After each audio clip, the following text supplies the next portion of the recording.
be moral, to be moronical. Man, you are one pathetic loser. You're like a Kentucky Fried Idiot. Hail to the king, baby.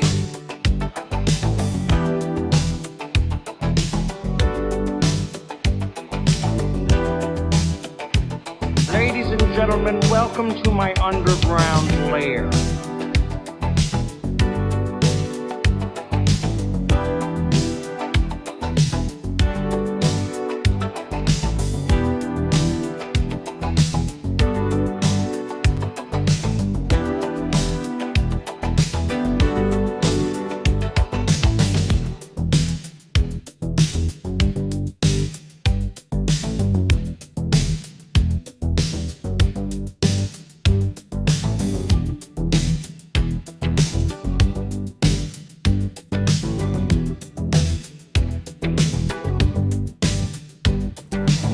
Hello, everybody. Welcome to the show.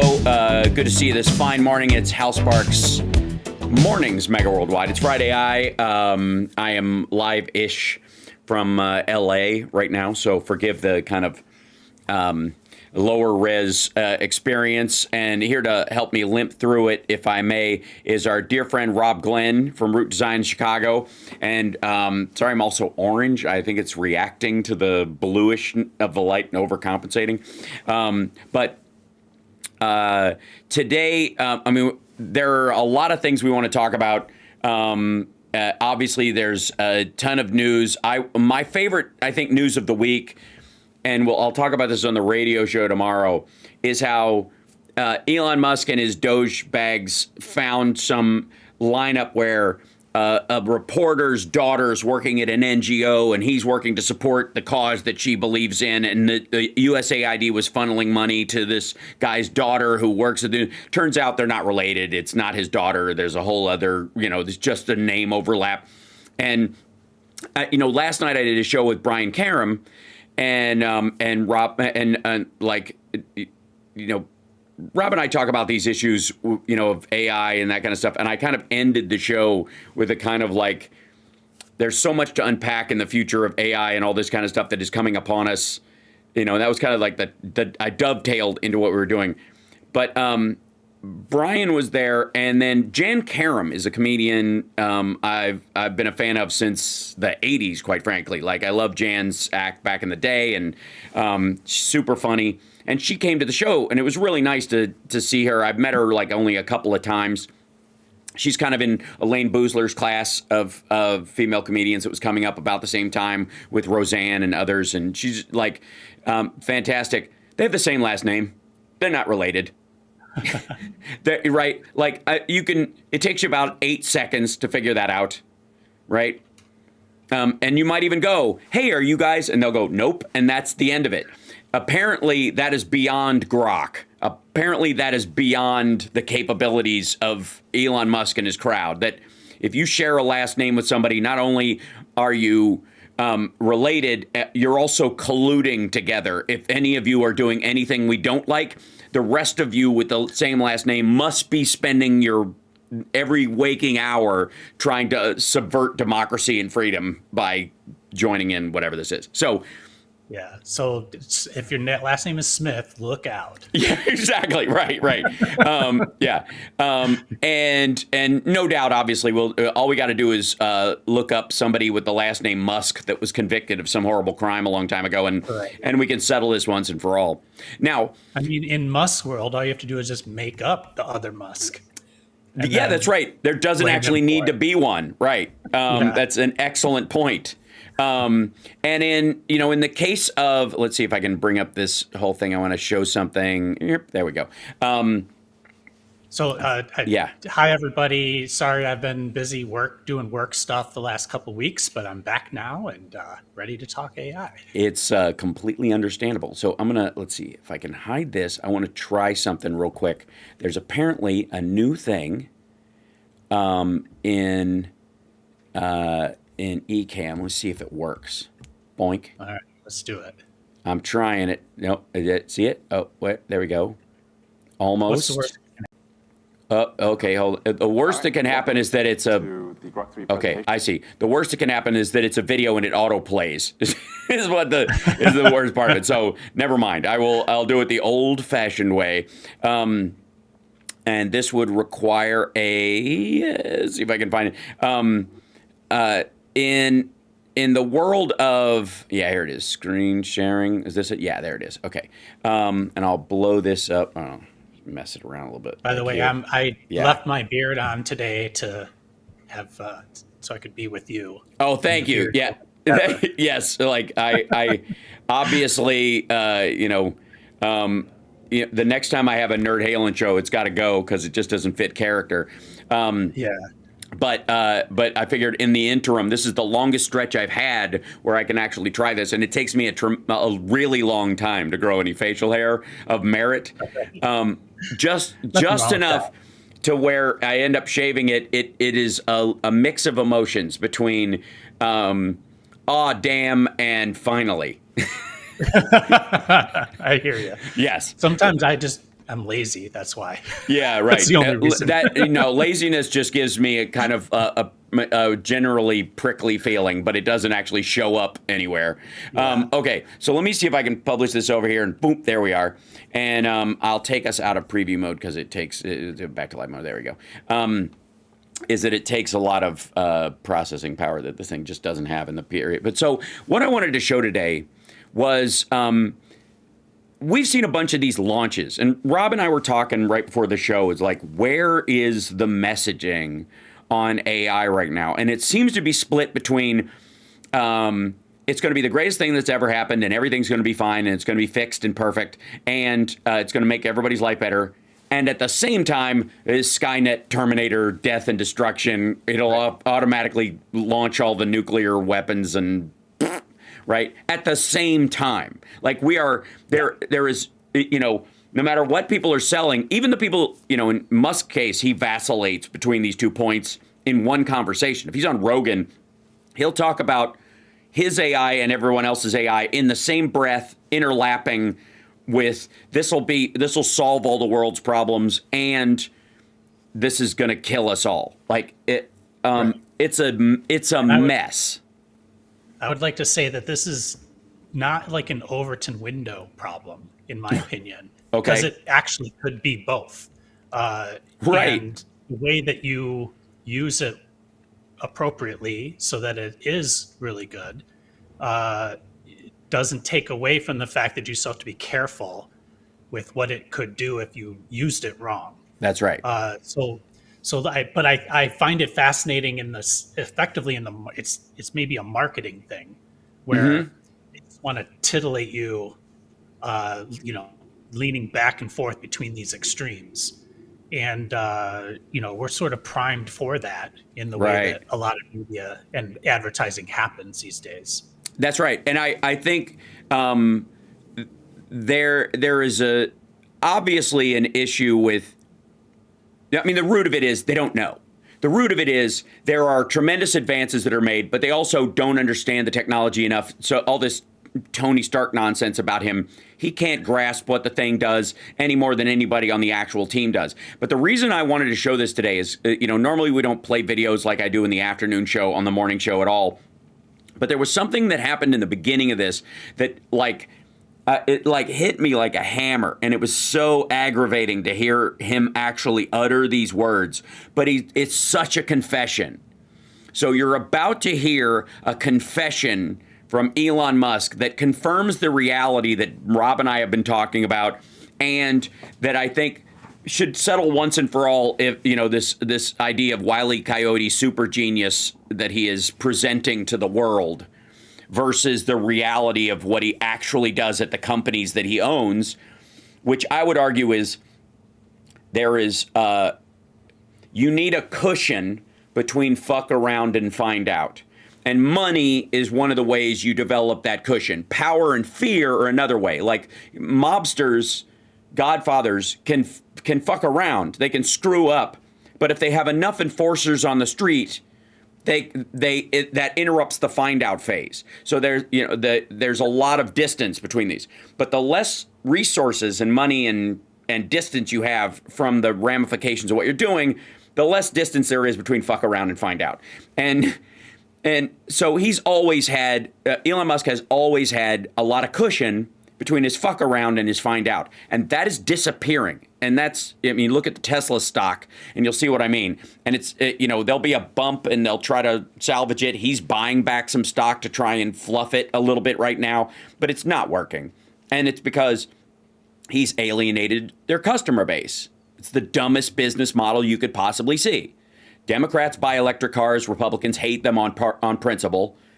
So, I mean, you would fire, any board would fire a CEO that screws their customer base the same way. This is Tesla's Bud Light moment in that regard. Like, way to screw it up with our main audience, trying to chase down an audience that doesn't really like our product. That would be the theory. And they make fun of Bud Light like this. Bud Light was astroturfed. Right. If you could. And this moment, hopefully, is more grassroots, like true grassroots. Oh, it totally is. Because he's been undermining his own brand for the entire time. Totally. For a long time. And like a year and a half. I pointed out, Rob, I was like, because covering Trump means covering Musk more these days, your algorithm's going to feed you some shit about him. If you're, if you're all about Musk and you like technology and that's what you watched on YouTube, all of a sudden you're going to start getting Trump videos in your algorithm. And if you're following politics, you're also going to be flooded with those Tesla market BS videos. All right. And there are a shit ton of fanboy videos and fan lady videos about Tesla and amazing. And a lot of it is about fluffing the stock price for themselves. Right. We'll get to the video in just 1 second. But like, those folks are guzzling the copium right now. And literally one of the biggest boosters who, is one of his biggest cheerleaders, I think she's Austrian, but she's a YouTuber who's like all Tesla all the time. She's telling people to like bring cookies to the salespeople at the Tesla dealerships because they're going through such a hard time and you don't want them to quit and undermine the sales even more than they're already being under. Like, it is the most absurd, like, neighborhood phone tree Boy Scout bullshit you've ever heard from like a PTA mom, but for Tesla. Like, it's embarrassing. Like, it made me cringe, and I don't even give a shit. If you're an influencer and you've put a lot of money into Tesla stock, then of course, like, you're going to do everything you can to try to pump it back up, right? Right.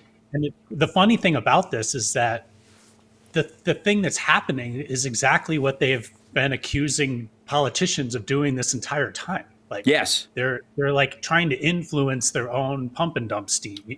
Right. And Musk is like the king pump and dumper. Right. He's actually better at it and bigger at it than Trump is, believe it or not.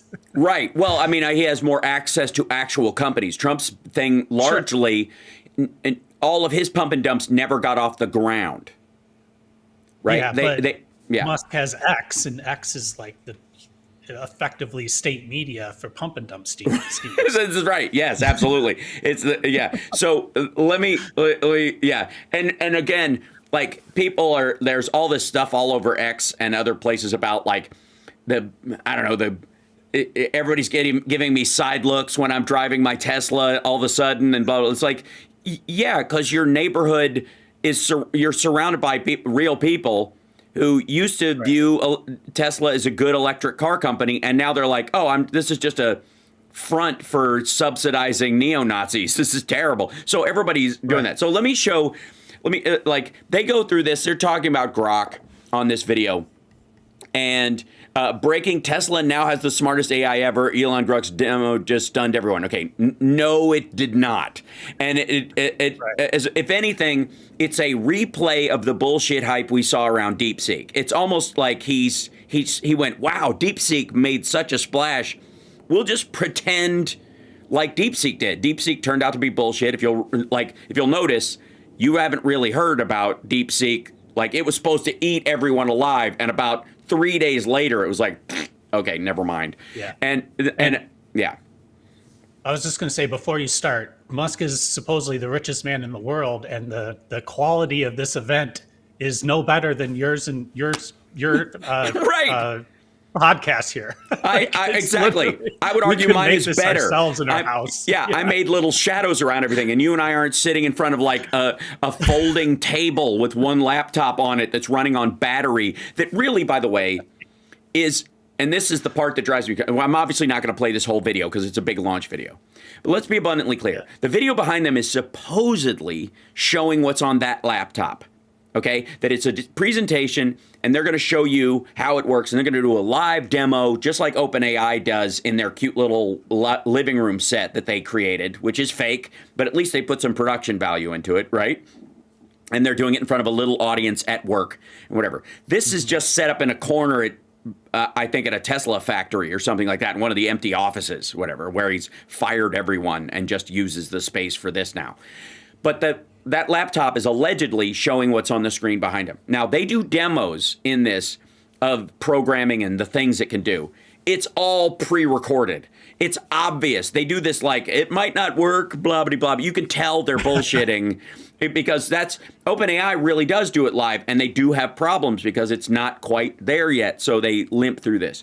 But this is obviously like they've pre-recorded, like, I'm just going to ask it to do this, and then it's like Stephen Colbert in Strangers with Candy, whenever he types something or whatever, instead of when they do the close-ups of the hands typing, instead of real typing, they just go as a joke because on TV nobody's really typing when they do a thing, right? It might as well be that. It's so lame. Okay, so let me play this real quick, and we'll comment on this. I may have to jump forward to the point where they're introducing themselves, the guys that are there. Okay, here we go. To the Grok 3 presentation.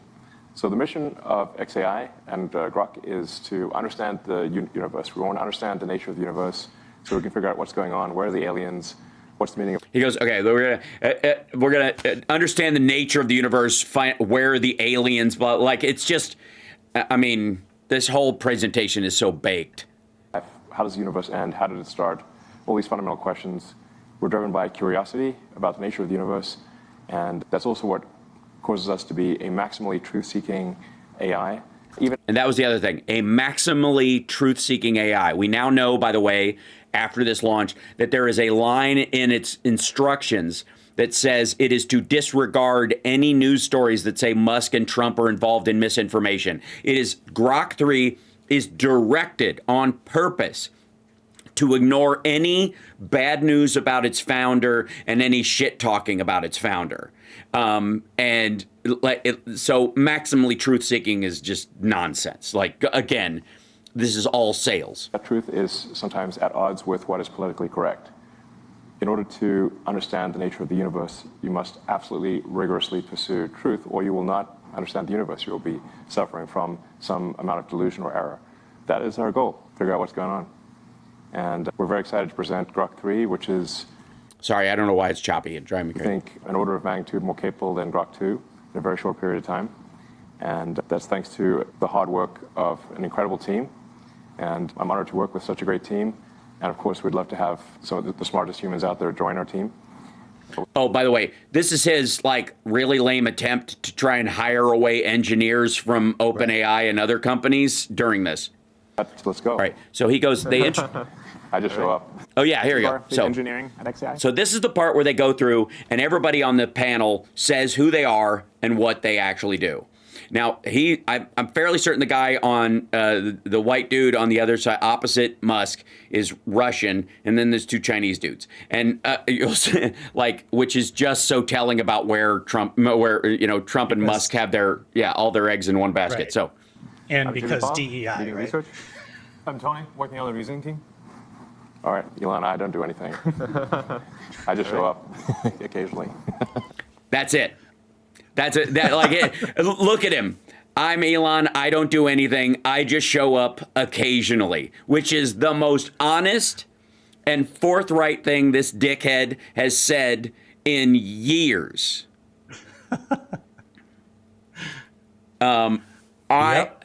Good Lord. So that piece right there is so very telling. Again, I'm Jimmy Paul, leading research. I'm Tony, working on the reasoning team. All right, Elon, I don't do anything. I just show up occasionally. I'm Elon. I don't do anything. I just show up occasionally.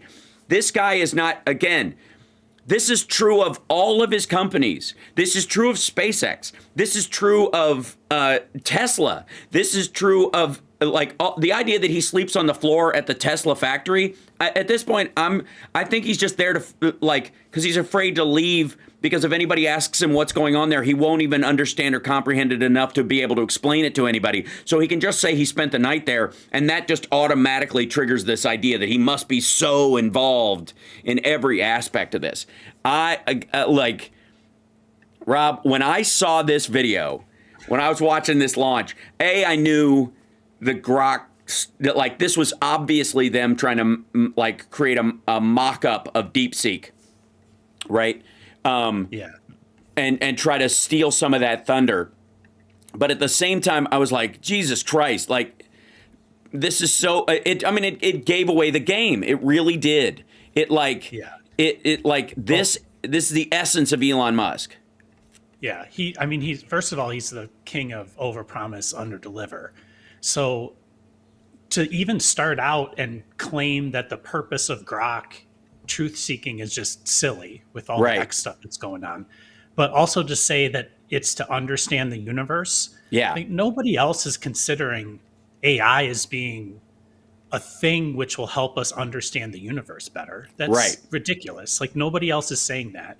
It's a way for him to connect it maybe to SpaceX, and that he wants to go to Mars and he's looking for help with money there. I don't know. But but beyond that, after this happened, literally the next day, 2 days later, the reviews on Grok 3 were awful. Yeah. They were getting slammed for how bad it was. And so, it's just like the robots that you showed a few weeks back. And it's just him trying to claim that he's way far ahead, but he's not. And it starts to point out, though, I think that the ridiculousness of these models in terms of the massive nature of them as the way they're being sold. Right. And there's no real use for them yet. There's no daily beneficial use. When you first held an iPhone in your hand, it made sense. You were wow, there's something happening here. And you weren't sure what it was, but you were like, wow, okay, something's going on here. And then it very regularly showed you updates and options, and it grew in capability. Right. Yeah. The thing that Apple did so well was they integrated the hardware with the software, and then they opened up the iStore, whatever the store is, the App Store, sorry. Yeah. And the apps then, using the hardware, started to create very useful things. That's not currently happening with AI. There are these big picture, no, trust us, we're going to solve the mysteries of the universe. It's well, you haven't figured out how to help me write an email well enough. Right. Yeah. You can't you can't automatically do any of that stuff so far. So why in the world would I think you're going to figure out the bigger questions? And quite frankly, I have to say, in reality, figuring out those questions are far easier. Having a scientific program or a study that understands sort of classical physics and quantum physics mixed together in a way that's palatable, or at least answers to a certain depth where you can use it for something, is actually way easier than integrating a new element to human society that will interrupt our usual patterns of how we live and how we operate in our world, like creating digital assistants and all the the gooiness of humans mixed with is way harder to do. Yeah, making a universally accepted product. Yeah, is astronomically difficult. It just is. And so they have to figure out how and these monolithic approaches to the way they're selling AI, and that's where I want to kind of talk about this be super scared of it Yeah. and be like super dazzled by it. It's yeah. all just marketing and sales, because if you were thinking about OpenAI as a business, Yeah. you might stop spending money on training a new model and spend all your money on figuring out how to use the one you have. And instead of letting other people try to do it, Right. because that's, and there's lots of uses for it. They're just, by overselling it, they're like changing your expectation about what a good implementation is. And then once you get the implementation, you're going to be disappointed with it because they've just promised it's going to solve the universe. Like, it's so silly. The whole thing is silly. Okay. So I like one of the things that I'm, there's this above the line, in Hollywood, they call there's a certain thing above the line and below the line. Above the line are the celebrity names that you know of and the people who are mentioned in the credits at the beginning of the project. So when you see those names in the title and you see people in the credits at the end, that's the main cast, that's above the director, the writer, and the executive producers. Those are all above the line. Below the line are all the people who make it actually work. And that number is not only, greater by a factor of 10 most of the time than the people above the line, where there are 9 or 12 of them that are primarily why you sit in the seat and watch this. But on a movie where they do a lot of CGI and shit like that, like if you ever see one of those blocks of text that show all the people who did the graphics on the end of something, and the density of the names is just absurd, right? Okay, that's the below the line.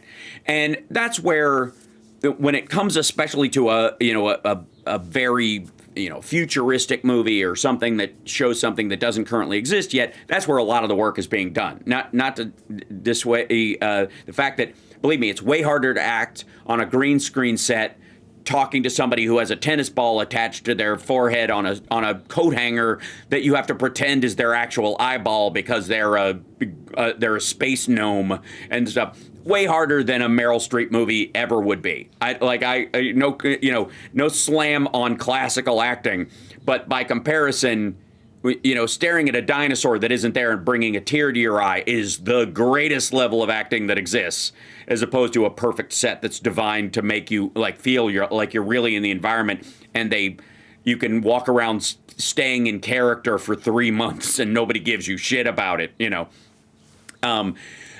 My favorite story, of course, is that if Daniel Day-Lewis actually was Lincoln in those moments, the minute they walked him onto set, he'd be like, "These lights, what is this? Where am I? I've been traveling.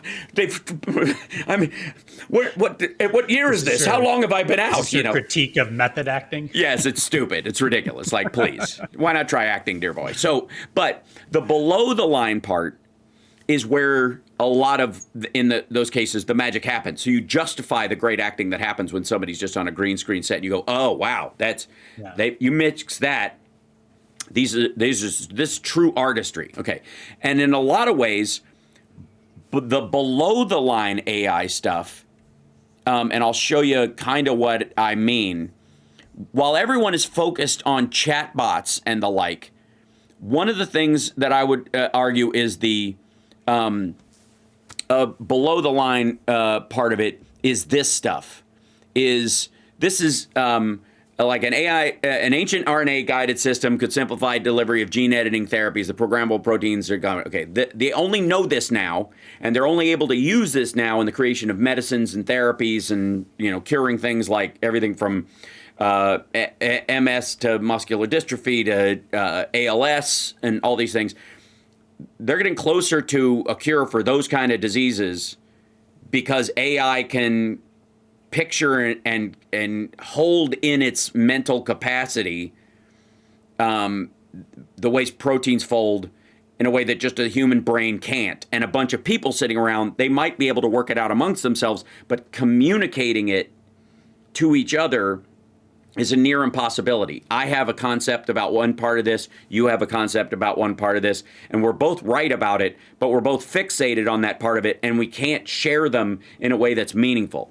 AI and machine. In that way, it's more of like a connector of dots. Yes. Than it is. It's not coming up with a new thing. No. It's literally just connecting dots. That's right. And it can decrease the amount of time it takes an individual to sort of pull in all the information from a great number of people and distill it into a thought that sort of links those concepts with their unique concept. Exactly. And so that's the way it amplifies things. And so, but that's extraordinary. I have to say that it is absolutely. It is almost in contrast to how sort of early on, especially at this period, people will be disappointed with the availability of chatbots that can and can't do things, to the point of using agents and all that stuff that people who care about this stuff might be hearing way too much about, and how it's this close, right? It's almost like in the nuclear fusion idea, like we're this close all the time, right? But that is going to be answered more than likely this year, insofar as the Rob Glenn 99% rule, which is 99% of people will experience a level of AI in terms of its functionality and use in your average life as an assistant or those kind of things this year, more than likely. Well, as long as some entity, somebody that's putting together a product, actually stops thinking about it to save the universe, and starts thinking about it in terms of how does it interact with a normal person's life. Right. It's basically that simple. You're creating a product that's actually able to be sold to the masses, and they haven't done that yet. Right. And that's why OpenAI's position is so volatile, or so on the edge. Yeah. Because they keep pouring money into increasing the size of the model and increasing the nodes or the tokens or whatever the measure is. But go into your 99% rule. They could go back to 3 and use 3 as an LLM to actually make a product that did something, and it would be good enough. So I think that's where the effort should be taken. Yes. But in the middle, so like in the proteins thing, I'll use a different example where in the news, a lot of people are worried that Doge is out there putting data into AI. And so that's the message, right? They're putting it into AI. But because there's no connection between the reality of AI and a meaningful thing that works, you're left to make up what happens in between. And you're either going to be like, that's great, which hardly anybody's saying that. They're jumping straight to that's awful. Right. And if you really look at it, it would make absolutely no sense to put the data from the Treasury into quote unquote AI. Right. It doesn't. It's actually something more like possibly a Cambridge Analytica situation, where you use machine learning to understand how people's habits relate to whatever their education is, or whatever their what the data that you would have in the IRS is literally who do you work for, and what are your deductions? That's all they have. Here's right? the thing too. There's an assumption, and this is largely structured on how marketing works currently, and why bots talking to bots are going to upend almost everything, because you'll direct what you want and what you don't want said, and it won't be able to relate to what you're buying. You can ping it through a buying bot, and that buying bot might be for a specific thing, but it won't ever track back to you. Is that marketing is largely based not on who you are, but who you were. And if there's ever a singular change in your buying habits, or you change your attitude about something, you cut your hair and now you've decided you're going to buy a whole new wardrobe and all that kind of stuff, it takes a while for that to react. And the deeper that knowledge about you is, the bigger the assumptions about that knowledge that they make, the worse it is for the data broker. The more you change, the less predictable you are, the more open you are to variety, and the more demanding of variety you are, the more it screws with their standard algorithm, because it is based on kind of, for lack of a better phrase, an autistic structure. It is the entire system's on Ritalin, and it is hyper-focused on, oh, you wanted that? Here's a ton of that. And it doesn't understand that you may have only temporarily looked at that as a contrast to what you really like, and it isn't capable of grasping that right now. Now, eventually, they will be able to do that, and there's been a lot of talk, and that's where the disconnect is Yes. that like everybody kind of knows. So I'll keep going down this road. Like everybody kind of knows. Yeah. I looked up a hairbrush, and now I'm getting all these ads for hairbrushes, right? right. So they connect. That's like a normal hairbrush, whatever. Like you look Yes. up whatever, you look up Yes. anything, and you're going to get ads for that. Any gardening thing will suddenly flood your thing with like everything from fertilizer to water spouts and sprinkler systems and seeds and trips to visit gardening conventions and it just becomes And so nuts. most people are like, oh, my phone's listening to me, right? It knows me and it knows what I'm about to do, but it really just kind of is predicting what you Yes. might do next. Yeah, exactly. Based on what you previously did, right? So when they then see Musk's Doge team is putting everything in, like, oh my God, they're going to know me now. Right? Yes. Like they connect it to that feeling of like, now I'm going to get ads for, what they're going to know. I don't know, whatever you want to think you might want to hide, I guess. Maybe Yeah. that's what you're scared about. I'm not sure yet. But the point I'm trying to make is that that's backwards looking. And in this moment now, where the swings are so massive, it is actually quite hard to predict what's going on now. Yeah. And they're actually just using the data. The reason I brought up Cambridge Analytica is because they were using Facebook, holes in Facebook's sharing of data, which allowed them to see other things you were doing. So if you were on Facebook on your phone, then it also saw maybe where you were when you Googled stuff, or you were on the web, or you were on other apps, things like that. Yeah, location And what services they were turned did- on, and They basically micro-targeted using the data at Cambridge Analytica. They micro-targeted the people that they thought were most likely to do whatever. And those whatevers actually were them to get them to not vote. Not to Yes. get them to vote for Republicans. They wanted them not to vote. They wanted them to fight, or they wanted them to just give up, basically. Yes. So it's more the model of this information that people are worried about going into a quote unquote AI. It's more like Cambridge Analytica than it is about robots taking over the world. Yes.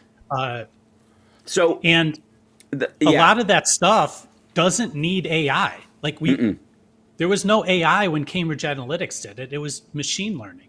Yes. And that's where this thing kind of breaks down, because it's very difficult to explain the space between. Well, these the irony is, and I think this is where that disconnect happens between the, oh my God, it's going to be Skynet and it's going to be the greatest thing ever. And the greatest thing ever, it will really come from the democratized availability of intelligence provided to everybody. So you and I, if I couldn't afford to go to MIT or Harvard, I have now at my grasp through Claude Sonnet, the 3.7, which came out, which is really great. Like as an AI, it doesn't fuck up. It's if you're coding something, it's pretty spectacular, and its responses are very close to what you actually want. And they haven't reached 4.0. I actually think it is their 4.0. I think they call it 3.7 so that they go, oh my God, imagine when they go up a whole, set list, right? That they're just kind of, it's a little bit of bullshit in its marketing.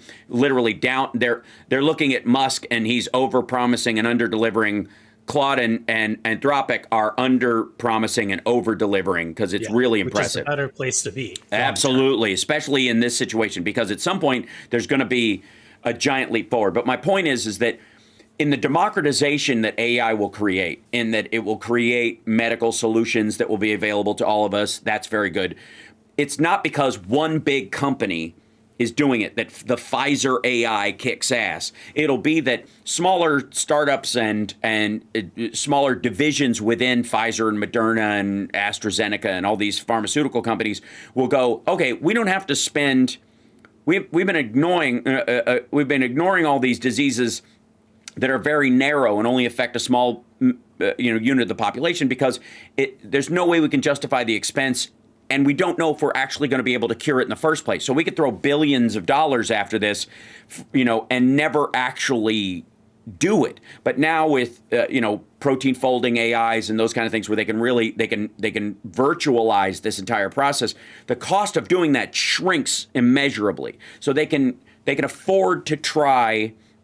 They're not taking away from the new flu vaccine to chase after something that might be a dead end. They can now do that, and that's incredible. And the same thing with like you and I being able to use any of these things as a tutor or a manual for something. Like you and I have talked a bunch of times about like where there's a specific thing you want to know, and leafing through a manual this thick to find that thing, if they even bothered to know, it would be a problem, because there are 5 steps where, the person who created the software has to know this is part of the solution, and that solution needs to be solved in such a way that the steps are laid out, and the person who wrote the manual, and the manual, has to be a certain size, or they won't print it or include it or give the PDF with it, so they cut that part out of it, or they went slipshot. There's a thing in Ecamm, the thing I'm using right now to broadcast.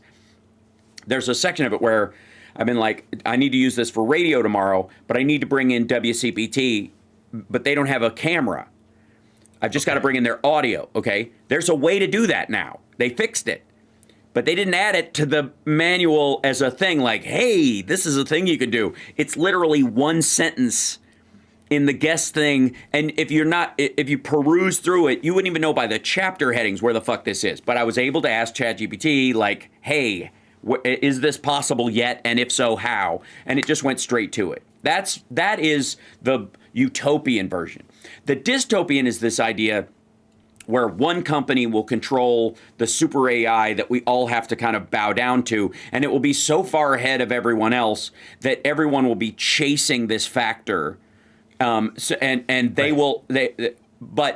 the issue with that is the same problem you run into with big corporations versus small business, is that small business can be more flexible and respond, whereas big ones, are, relying on kind of old, outdated structures. And say Musk grabs all of our, and I think this is to your point about your IRS data and your marketing data and all your Consumer Financial Protection Bureau stuff.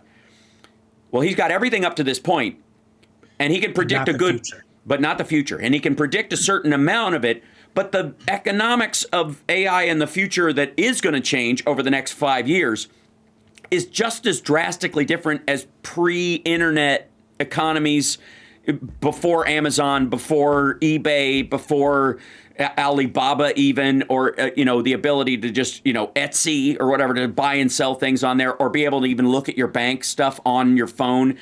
Before that, I mean, try to picture what it was like finding an ATM, when they first started out, right? That would be open and on. Remember, ATMs used to only be available during bank hours, which was nuts. Yeah. Right.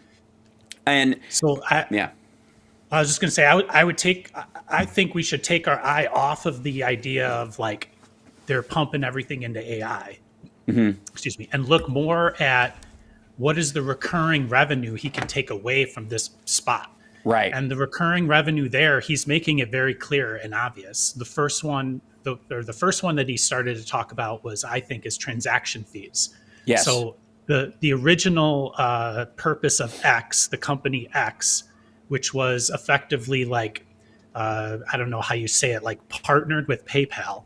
It was a way for PayPal to transfer money in and out of banks more smoothly than they were capable of doing before they brought X on.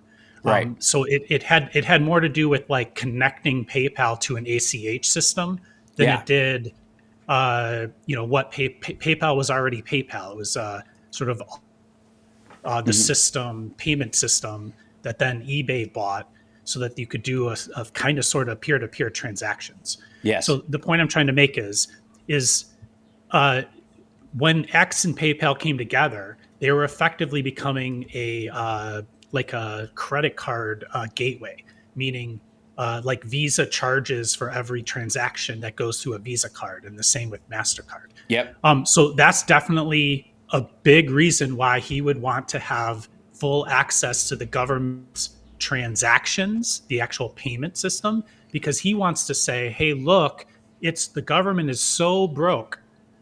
It's so broke that only I can fix it. Right. I've seen what it is. I can fix it. Hey, why don't I apply this X thing over here? the second thing, he just made it very clear. Hey, the FAA, it's kind of failing right now, and it's all Right. because of this Verizon contract. So what you really need to do is get rid of Verizon and hire Starlink. Give me the contract. Boom, Right. there it is. He wants the contract. And so we're all so worried about this possibility of the data, which, I mean, it's meaningful, but it's kind of meaningless too. And we have to keep we're looking at that. We need Yeah. to look at what happens when Starlink becomes the FAA communication system. Right. Yeah. All of a sudden, also, what has that been? I agree. But I also think that even if he wants it to be that, this is where he forays outside of what Trump can do as far as just line item vetoing the cost of this, is that this has to go to switch a contract like that. It would have to go through Congress, and Congress has to sign off on transferring this over from this to Starlink. And there are a shit ton of people, and they're not just Democrats, who are against that idea. The eggs in one basket. This asshole is always over-promising and under-delivering. And the American, there's a reason why Verizon has this contract, but it is linked with all the systems that are everywhere. And if these towers could be put up by AT&T or whatever, and the linkage and the satellites together work very well. Cell phones work way better than Starlink does. Absolutely. Period. End of story. Yeah. And the GPS coordinated satellites that are put up by the DoD, that's what they actually use. It's the ground area that they do this thing. This is just his way of guaranteeing himself a source of revenue, but it still would have to go through the standard fare of going through Congress and oversight and all this stuff. And there might be some sycophants in there that want to push this through, but there's a shit ton of hey, tap the brakes that's going on in the Republican circles right now specifically. And let's say, we always say this, the double-edged sword of everything is, let's say that they actually figure out a way to give him the contract. It's not going to turn on the day after they give him the contract. And if they somehow push that through, then the next guy that comes in will just get rid of it just as easily, because they'll just be like, well, Trump did it, I'm going to do it. Yeah. Boom, you're out of here, Starlink. See ya. Yeah. Right. So the resiliency of the system, a lot of times it happens because of its massive size or its complexity, or its, you mentioned it pretty eloquently. A cell tower is way cheaper to build than it is to shoot a rocket into space to put a couple extra satellites up. Absolutely. Way cheaper, way faster, and it's way more resilient. It's way more redundant. You can just keep putting up cell towers, right? You can put an antenna on the ground or on the roof of a house if you wanted to. And I mean, you don't want to do that, but you get the idea. Right. Yes, absolutely. So if all hell breaks loose, you basically fall back into a position. And if absolutely. AI and the Armageddon happen, what's easier? Put an antenna on the roof of your house or shoot a satellite into space? Right. Exactly. I think the antenna on your house is the one that's going to win. Well, it's also why, FEMA doesn't, work with Starlink. They prefer these dropping these temp towers for cell link ups, because Starlink is the quick fix right away, while it takes them a little time to come in to put the temporary so Starlink would be the super quick triage, and then this temporary towers would be you're in the ER and you got stabilized, and then building the real tower would be now you go fix the problem long term. Right. And so it gets back to this idea of the reason this is the reason people kind of lose track is because we're just getting inundated with this high-low marketing problem where it's be dazzled, be afraid, be dazzled, be afraid. Right. And almost none of it, this is what's hard to sort of try to find a balance of, because we agree that it is dazzling. Yes. But it also isn't working yet. So, so there's so much stuff happening, but it's actually not useful yet to most people. Right. And it's going to take time to catch up. Yeah. I also think that there's this concern that, oh my God, it's going to be smarter than us, and none of us will be able to deal with it's going to outsmart humanity so fast, and we're not going to be able to keep up. There is definitely an overlap where, technically speaking, it can coordinate thoughts around dense, elements of knowledge, and syntax those things together, like just loop them together and draw conclusions that are logical from them in a way that humans can't currently. In the same way, or they can, but it would take them a long time. Not at that volume. Yes. And not at that And scale. but humans can definitely do it. Yes, you could just do it. Usually you're substituting time for, for scale. Like a human can do it, but it might take them 100 years of contemplation to come to that conclusion if they had all the data and they could read through all of it and interpolate it. In the same way that, are there people who can do math in their head really fast? Yes. Are they as common as calculators? No. So having a calculator allows you to jump to that point, but it doesn't make the math you're doing more or less worthwhile. It doesn't actually create the motivation for doing the math in the first place. And the same thing, this goes to our it's just a tool idea. Mm-hmm. It's just a much better, and faster tool that's coming. So one of the things, and let me show you this real quick. One of the things that we'll see is the availability of knowledge. And this is the part that I like the most about this kind of stuff, about AI in general, is that to have access to, look at the difference between the developing world and the third world and internet capacity and speed. And and you could argue that everybody on Earth, if they have a computer and a sufficient speed, now has access to the Library of Alexandria, because you could technically read a book on there if you wanted to, or you could print it out and you could read any book that's ever been written because you can find it somewhere. And if with a free scribed account, you can download something and print it, and ta-da, you suddenly have the SAS manual from the British, military, and now you know how to make a fire and what berries are safe to eat in the woods. So if the world collapses, you could have had a paper-bound copy of that. Fine.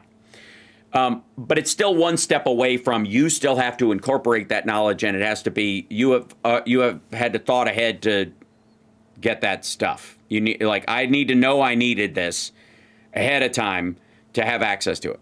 Whereas AI itself, because of how it's designed, and this is the part that I think is the hardest mentally to grasp, is that I think we all have an idea of how a book is digitized in theory, and that book exists in a file, like a PDF file or text file, and reading it is just like reading any other digital document. They've done, the words that were in it are done in that order, and off you go. But when it's taught to an AI, to a large language model in the development of it, it doesn't take up the same kind of space it takes up if it was just a database file. It just doesn't exist in this space. And oddly enough, AI and large language models are more about a giant leap forward in storage of knowledge and access to that knowledge. If there's a single thing it's actually better at that is really shockingly wonderful, is the access to knowledge. Because again, you could have all these files in a giant database, and you could have them stored on a row of computers that have every book in the universe on them, like a giant cloud server facility. And you could draw that from it, and it might take you a certain amount of time, or it might have errors in finding it, that because of how it's stored and how far back in the memory it is, as far as how often it's accessed. A lot of times you'll find this when you watch a Netflix series nobody watches. You'll get the spinning circle of death because it's on their servers in an area where it hasn't been compiled and accessed. Cached. Yes, it hasn't been cached, right. And so it takes longer to watch because it's literally drawing just the file into memory and then the file into memory, and you're watching it as it chunks its way through the lower end output parts of this. And that's true of any kind of large database system or cloud system that has access to it. But when you teach it to an LLM, it is stored in a way that is integral to the existence of the code of the thing itself, and it's way smaller. So an AI itself, once it's trained, is, as far as, is maybe hundreds of gigabytes or 20 gigabytes or 50 gigabytes. They can be extraordinarily small and still have all that information stored in it because of its way of patterning memory of how to link it all together. It's not in this like, remember defragging your hard drive? Right? That used to be a thing because something would get out of link with something else. And you're like, God damn it. Like your video files would be corrupted and stuff like that because they would overwrite each other, or they'd be jockeying for position, or parts of it were written till it ran into a space on the disk where there was actually still a file and it had to jump to another blank area of the disk. And so your file was literally separated, and the spin of your drive, like that shit drove me crazy back in the day. And that, because it would really ruin media files more than anything else. AI doesn't have that problem.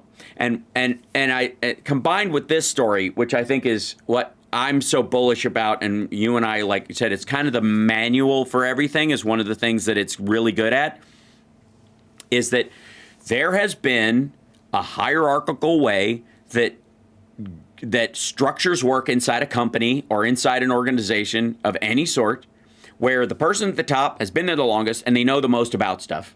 And the person at the bottom, if they want that information, they either have to ask this person to go to the file for them, they have to ask permission to go to that file, or they literally have to go to that person and go, how does this work? And that person has to communicate to them how it actually works. Like, that's hierarchically, that's how all systems are currently run, from government to corporations. There's a variance of that system that everybody has to go through to acquire or functionally use knowledge inside that organization.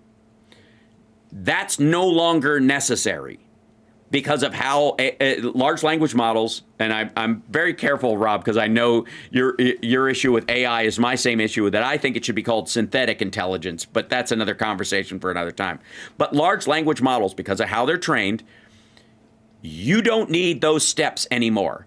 And that level of efficiency, that instant access to knowledge, is one of the most democratizing movements in the history of humanity. But since the printing press, since instead of going to church where a guy would read you the Bible, the one literate guy in town would read you what the Bible said, and it might or not be true, all deference to Mormons and what was written on the golden tablets. That's not what you said, what it said last week.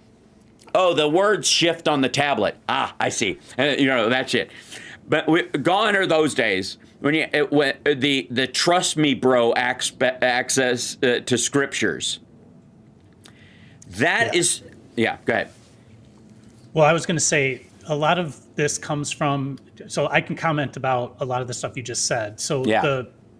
the knowledge inside of a person like that. So a larger organization that wanted to try to effectively like document their institutional knowledge, what they would do is they would either have that person with all that knowledge try to create a knowledge base. Yes. Try to write the manual, if you will. Yes. So that was one way to do it.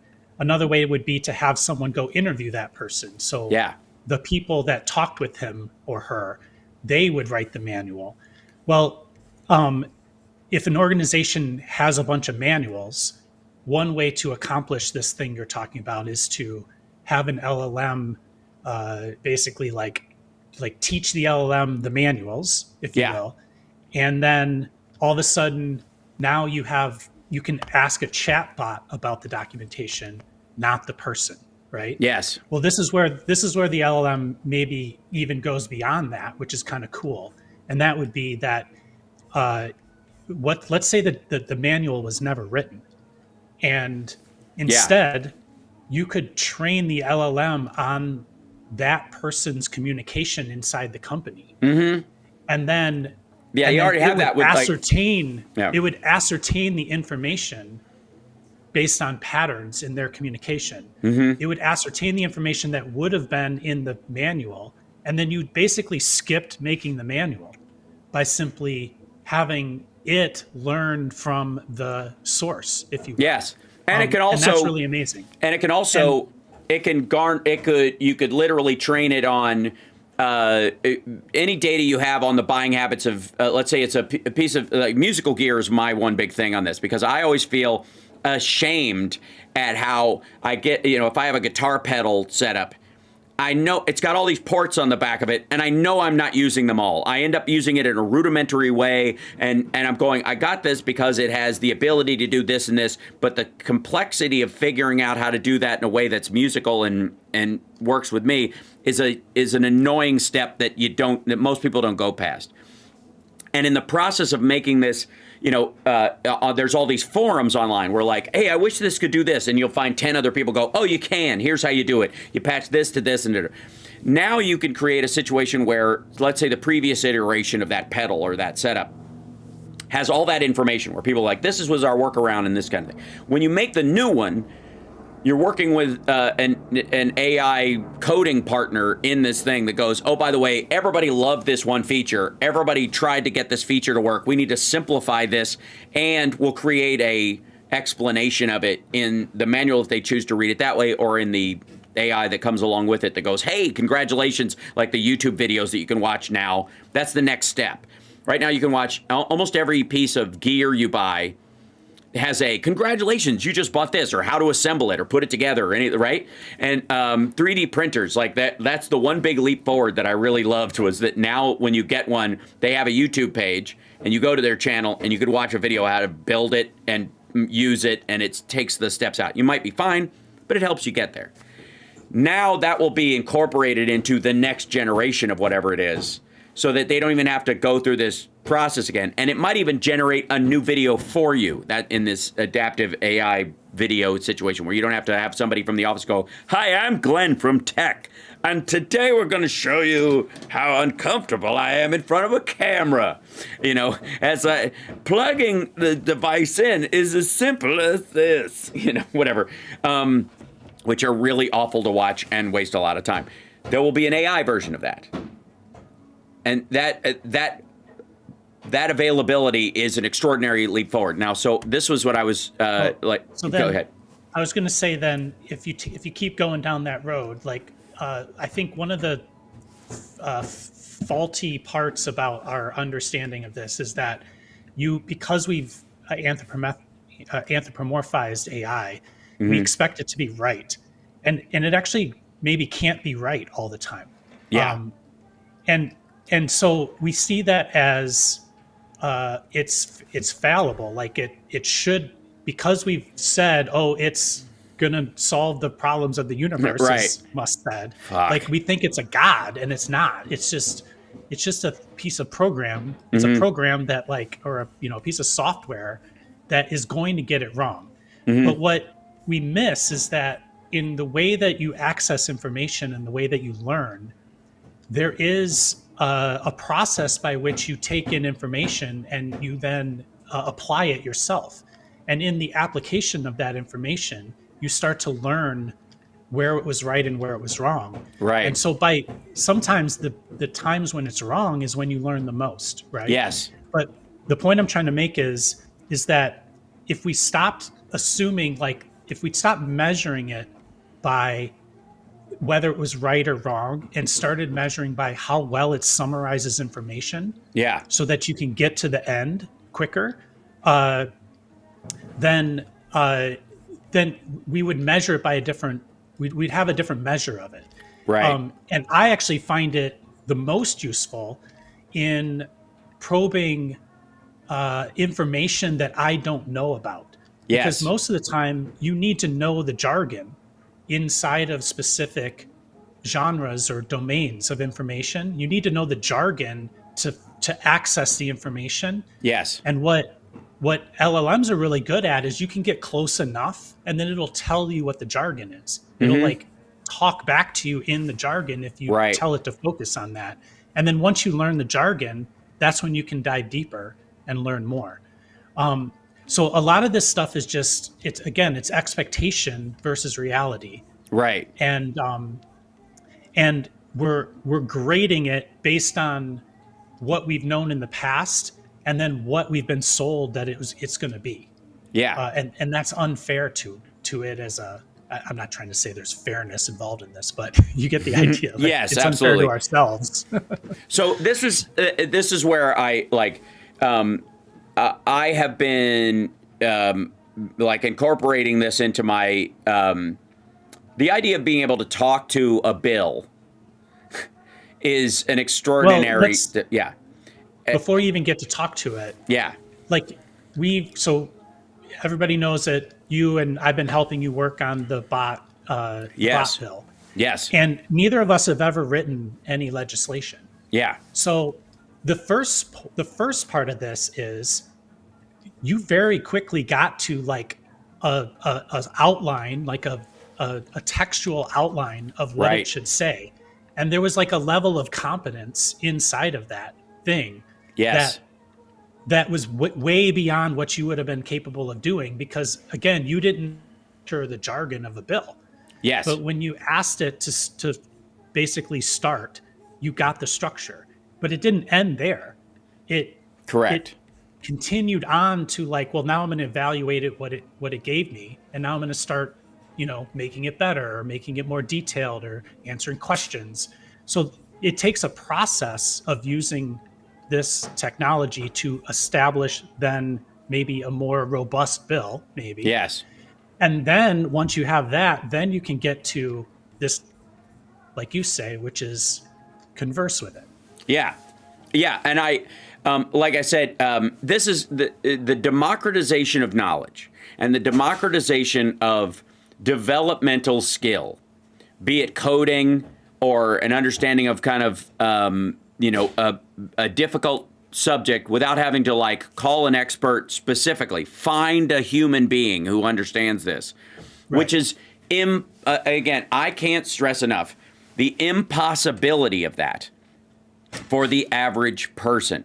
And that's this. If there's one particular area where the beauty of AI is that I find very valuable is, and again, you can call somebody up and they can be wrong. So the idea that AI is right. is going to send you in the wrong direction, it's always up to you to trust but verify. You should always check your as the head of the school in Real Genius says, never, always, never forget to check your references. And thank you very much. That's going to be true no matter what. But I don't have a number that I can reach out to for somebody who has written legislation before off the top of my head, that has done this before. And certainly not somebody who deals with, let's say, machine learning and AI or bots and all that kind of stuff. So they might know how to write a piece of legislation materially, but they don't know how to deal with these particular issues. So that confluence of knowledge is invaluable. So in this, this is a Bloomberg article, but it goes, this isn't the first time we witnessed a revolutionary drop in the cost and distribution of knowledge. When the printing press emerged in the mid-15th century, it slashed the expense of disseminating written material. Before printing, texts were painstakingly reproduced by hand. Read Bartleby the Scrivener, or rows of monks writing the exact same shit, over and over again. And to have access to those books. There's a reason why there's so many stories about the sacred book or the sacred text, because there was only one of them for 100 miles if you were lucky, right? Never mind, scrolls were a big deal, but to a whole book, good Lord. By the way, there's construction going on outside. I should probably shut the door. Sorry about the clacking, everyone. But before printing, texts were, they go, often by monastic scribes who were themselves highly trained specialists. Once this bottleneck disappeared, Europe underwent sweeping transformation. Protestant Reformation reshaped religion. Literacy rates soared, paving the way for elementary schooling. Scientific inquiry flourished through printed treatises. You don't have peer-reviewed studies if everybody can't write, type, or produce texts, right? And we take it for granted today. We literally talk today about literacy as a standard we should have. Oh my God, the literacy rates are below 80%, or they should be around 70%. They used to be fucking zero. They used to be nothing. And the printing press, that shift took the availability of that knowledge to the whether you use it or not zone. Like now you got no excuse. There's an encyclopedia, kid. Get to reading, right? Now, I really do believe that AI is as we know it, as a chatbot, as the relation, as a UI that you and I talk about, like it's a user interface for this knowledge. That imagine if you could Hold on, I'm going to shut that door. It's going to drive me crazy. You explain to them our AI UI thing while I fix that. Hold on. Okay. So, so the UI of information, I guess, before AI was Google. Before that, it was a book.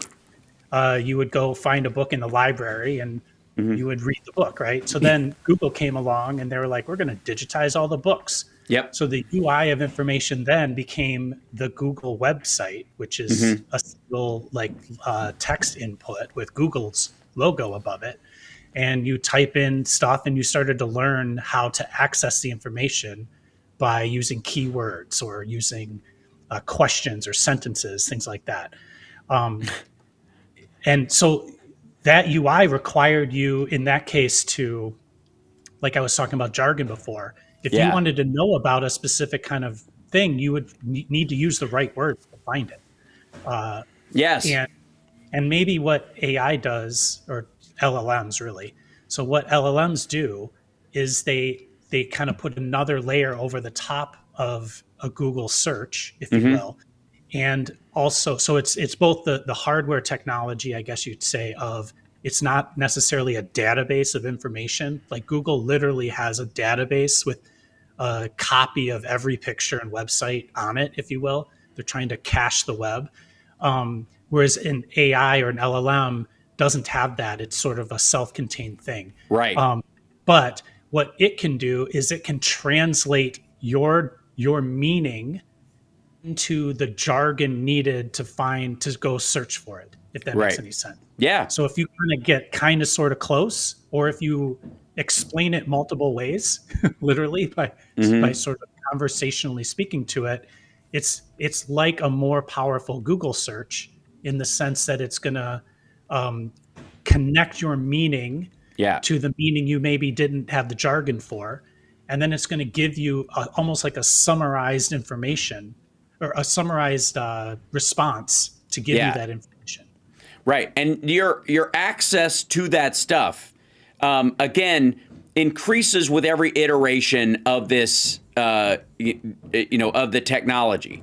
So again, never has there been, in my experience, never has there been a period where the quote unquote elites are putting themselves out of a job faster than this. Now, if you think of the printing press as a good example of this, if you think of the printing press in terms of these ideas, it took a while for people who wrote and typed things, to disseminate enough of these things where they made a book on writing and typing, or typesetting.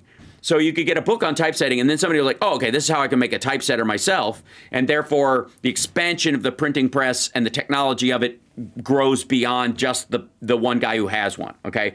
And so that growth structure, it was an extraordinary leap forward. And again, created in the United States, and the typeset being like the democratization of information has always, oddly enough, come out of this continent, this particular area. As a matter of fact, the northeast of the United States, that area, has been a weirdly central location for the democratization of information since it started. Beyond, once you got beyond Scriveners, where it was just we write a copy for the king and a copy for the bishop and a copy for a couple of his acolytes, but that's it. Nobody else gets one. To the point where they're like, no, we're going to make a printing press and we're going to ratchet these things out and everybody gets one. To the point where you have newspapers and you got newspapers running around and you can, you've got, Ben Franklin's, letters that he's writing as a woman. Constance Dogood, I think was her name, which was this character he played in the newspaper writing, these kind of like fake news articles about like the attitudes of the day. And so it was fantastic. If you ever read those are brilliant. But it all started out of that zone, and it's odd that it's kind of happening again in that respect. But it took a while. The printing press didn't have the information. It was a way to record the information, right? And in order to get the information, extract it from people's heads, essentially. Like you had Yes. to get people to write it down or like to translate it from what they were thinking into words that other people would understand, right? Right. So as a step, like it was effectively in the terms of the Google experiment, the Google analogy I'm making, it was effectively like creating the database by by writing it into books. The database are the books, and so the books exist in stores and libraries, and so then you had to go find the book. You had to go get to the book. Right. You didn't know what even to look for, first of all. So you didn't that's even know what to look for yet. Great example, by the way. get- Yeah, go ahead. Sorry, I'll finish that thought, and then I want to, Yeah. So, and then that's only one book. You just sat and read one book. What about the 50 years on the subject that you had no concept existed, right? Yes. So what Google did, what the internet did. I'm using Google and the internet interchangeably here. Sure. But the internet basically like gave anybody access to all the libraries of the world. So now you didn't have to physically go to the library. You could get the information from the book in the Google, right? Or in the internet. Yeah. But then there's this whole nother level of people talking about the information, people communicating and analyzing and having opinions about it. And so maybe what the LLM does is the next step is it consolidates not only the information, but also all of the context around the information and all the discussions about it and all that stuff. Right. And so for instance, we use the word climate change. So you could, if you wanted to study climate change pre-AI or LLM, you would basically just read a whole bunch of articles. And in theory, you'd read one that said it was, you'd read 99 that said it was true and one that said it wasn't. Right. But with an LLM, you could actually say, like, give me the answer as if you're the 1%. Or give me the answer as if you're the 99%. Yeah. So on and so forth. So, sorry, I'll stop with that now. No, it's okay. So What was your thought?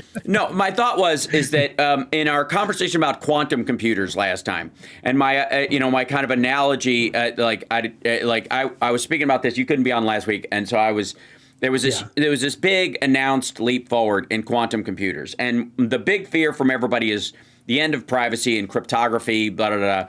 And there's an argument for, one of the reasons why we moved from don't ask, gays not being able to serve to don't ask, don't tell to openly serving is because for a long time, the Russians and other actors could use that as a leverage point to get control of someone and blackmail them just for how they lived.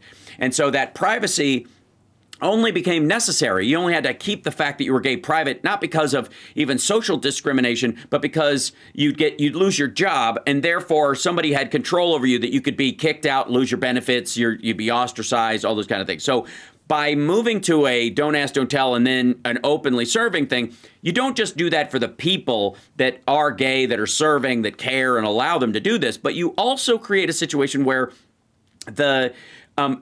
they lose that control point. They can't be manipulated anymore. You do it for national security reasons. Now, if somebody goes, if you don't do what we tell you, we'll let everyone know you're gay. And you're like, dude, they know. They don't care, right? And so you save millions and billions of dollars and save lives and all that kind of stuff by letting people be themselves because you don't know that. Okay, so the future of cryptography is the elimination of some of generalized privacy, and that's one of the big fears that everybody has, and rightly so.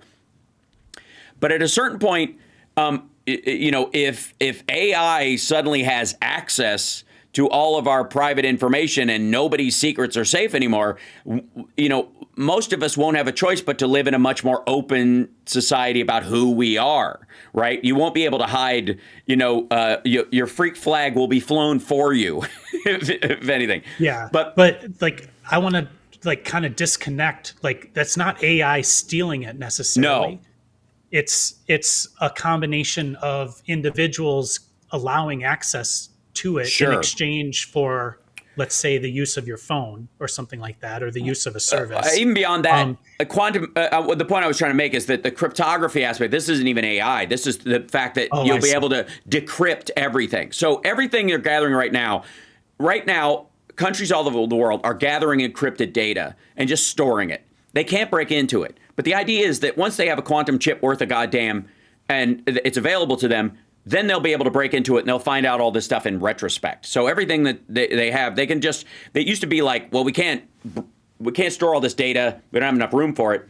And we can't get into it anyway, so what's the point? Now they're storing it because they assume in the next year or two, they're going to be able to decrypt it. And so there will be a big purge of I think, society's red flags and bullshit points on anything we don't care about, like someone's natural sexuality or what they do behind closed doors with a consenting adult of their own, and the people who are doing the awful behind the scenes are going to have their big day in the sun, which is going to be probably the big, thing, I guess, the best we can hope for in this situation. But when it comes to this sort of the idea that on quantum computers, the way we used to figure things out is very much the way you were describing how people used to get information from books. You would go to the library, you would go there, you'd see if they have a book. If they don't have a book, you'd go, they have it at the one across town. So you'd get back in your car and you would drive to the other library and they go, yes, we have a copy of it. It's way in the back. I'll go get it. Oh, it's got a few pages missing, but here's basically the book or whatever. And you go, okay, I read this, but it's missing some information. So I'm going to go have to look up online what might be missing. That stop-start aspect of things is how binary works. That's the ones and the zeros. That's the Turing machine going electrical currents flowing this way, and then it runs into a wall and it backs up and tries another way. And then it backs up and tries another way. And you go, okay, it's hit a dead end here. So we'll now create a circuit that allows it to choose between these two options. And if it's positive or negative, it's going to go this way. Or we'll spin up some magnets. So the magnet itself, the level of polarization will, let's say we have a piece of metal that's highly magnetized and a piece of like an ore, a piece of like metal ore that's very highly magnetized. It's easy to pull to a magnet. And then there's a piece that is mixed, an alloy that is not as magnetic as this one. And so the level of spin, if you turn that, if it starts spinning at all, it automatically pulls the left side in. If it spins a lot, it pulls both in, right? And you create a piece of metal across the two things on either side of those two magnets. You've got a contact point that says this has solved two parts of this equation. We got two pieces of data that we agree on that need, if these two pieces of data, then this, right? That's how you create that circuit. It's a big pain in the ass back in the day. They literally create an electromagnet, and they'd have an alloy and an ore or a highly magnetized piece and another piece, or they put a buffer in between that makes it harder to make this part come together. And then they literally have a physical switch, and they would touch together like fucking Frankenstein's lab and go bzzz, like that. And that contact would tell the computer, okay, now move to the next step. And if it didn't, it would back out. Okay, only one half of this did it, so you can't keep going this way. The electrical current has to go this way. That's how it worked, right? It was like a fucking anthill. Like they would just follow the ants through the thing. Quantum computing is pouring water in a maze to find out which way out. Instead of binary going, nope, nope, yep, nope, yep, nope, yep, nope. Like that's how most of the time you find a maze when you use binary. It would just run into a wall and then it would go, fuck that, and back up and go the other way until it found its way out. But quantum just pours water in and it goes, okay, it can go out this way. So we know this is the in because you told us this was the in. This is the out. And we know the flow goes this way, and we can check all things at once. And when we know which atoms go where, boom. That's the quantum leap forward. The combination of large language models, quantum computing, that's where you get.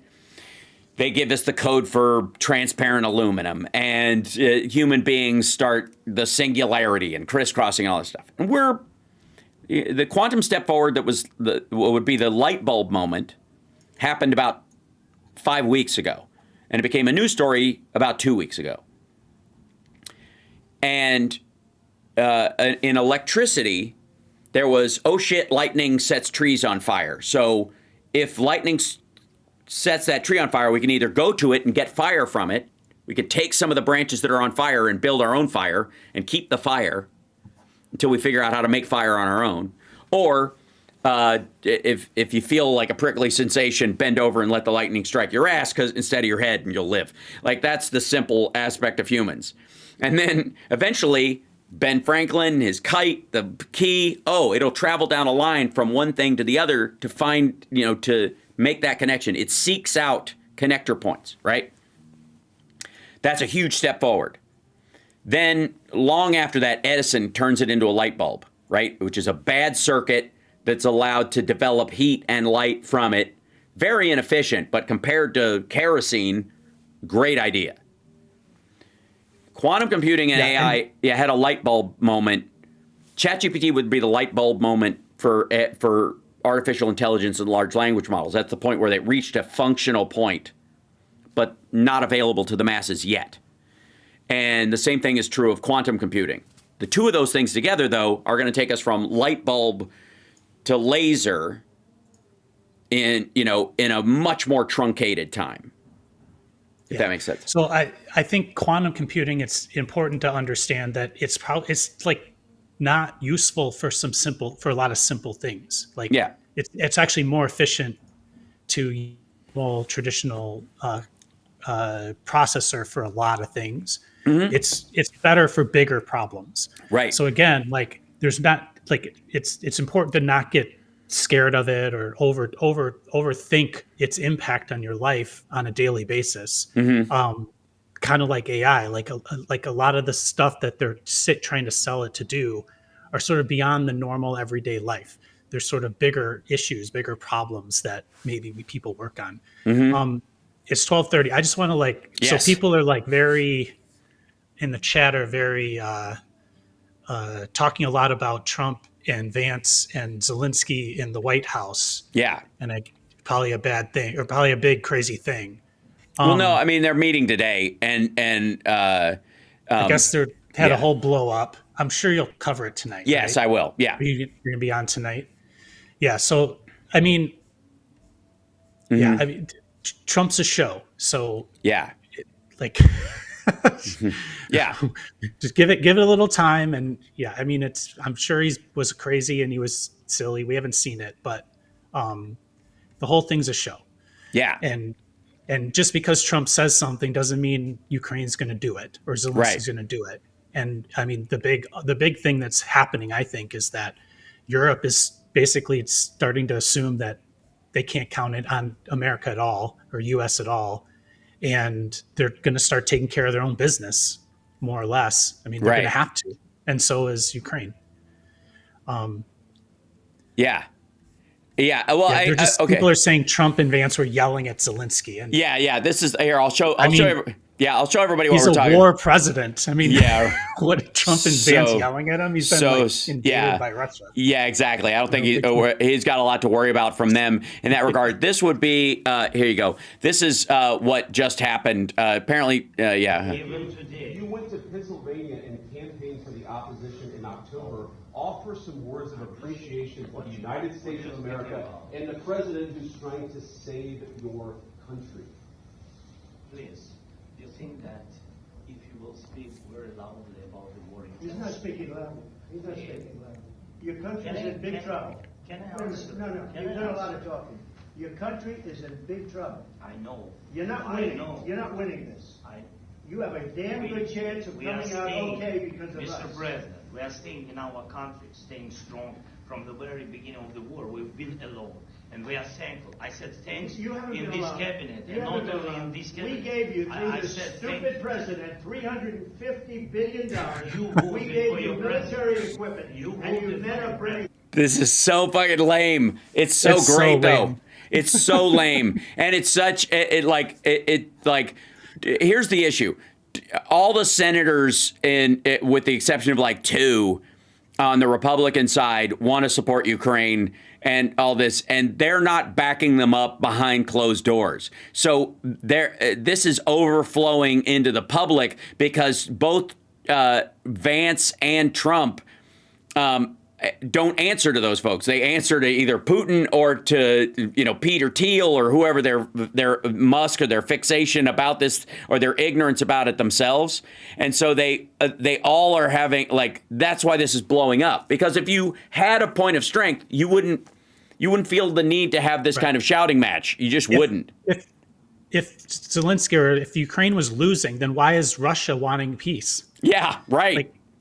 or yeah, so if Russia was winning, they'd just win. They'd go take the whole place. Let's hear that. But they're not. Yeah, I want to hear the rest of this little piece. Our military. What about West? If you didn't have our military equipment, You invited if me you to didn't speak. have our military equipment, this war would have been over in 2 weeks. In 3 days, I heard it from Putin. In 3 days. This is something Maybe new. less. In 2 weeks, of course, yes. It's going to be a very hard thing to do business like this. Again, I tell you. just say thank you. I said a lot of Except times that there- except to that- American people. Except that there are disagreements, and let's go litigate those disagreements rather than trying to fight it out in the American media when you're wrong.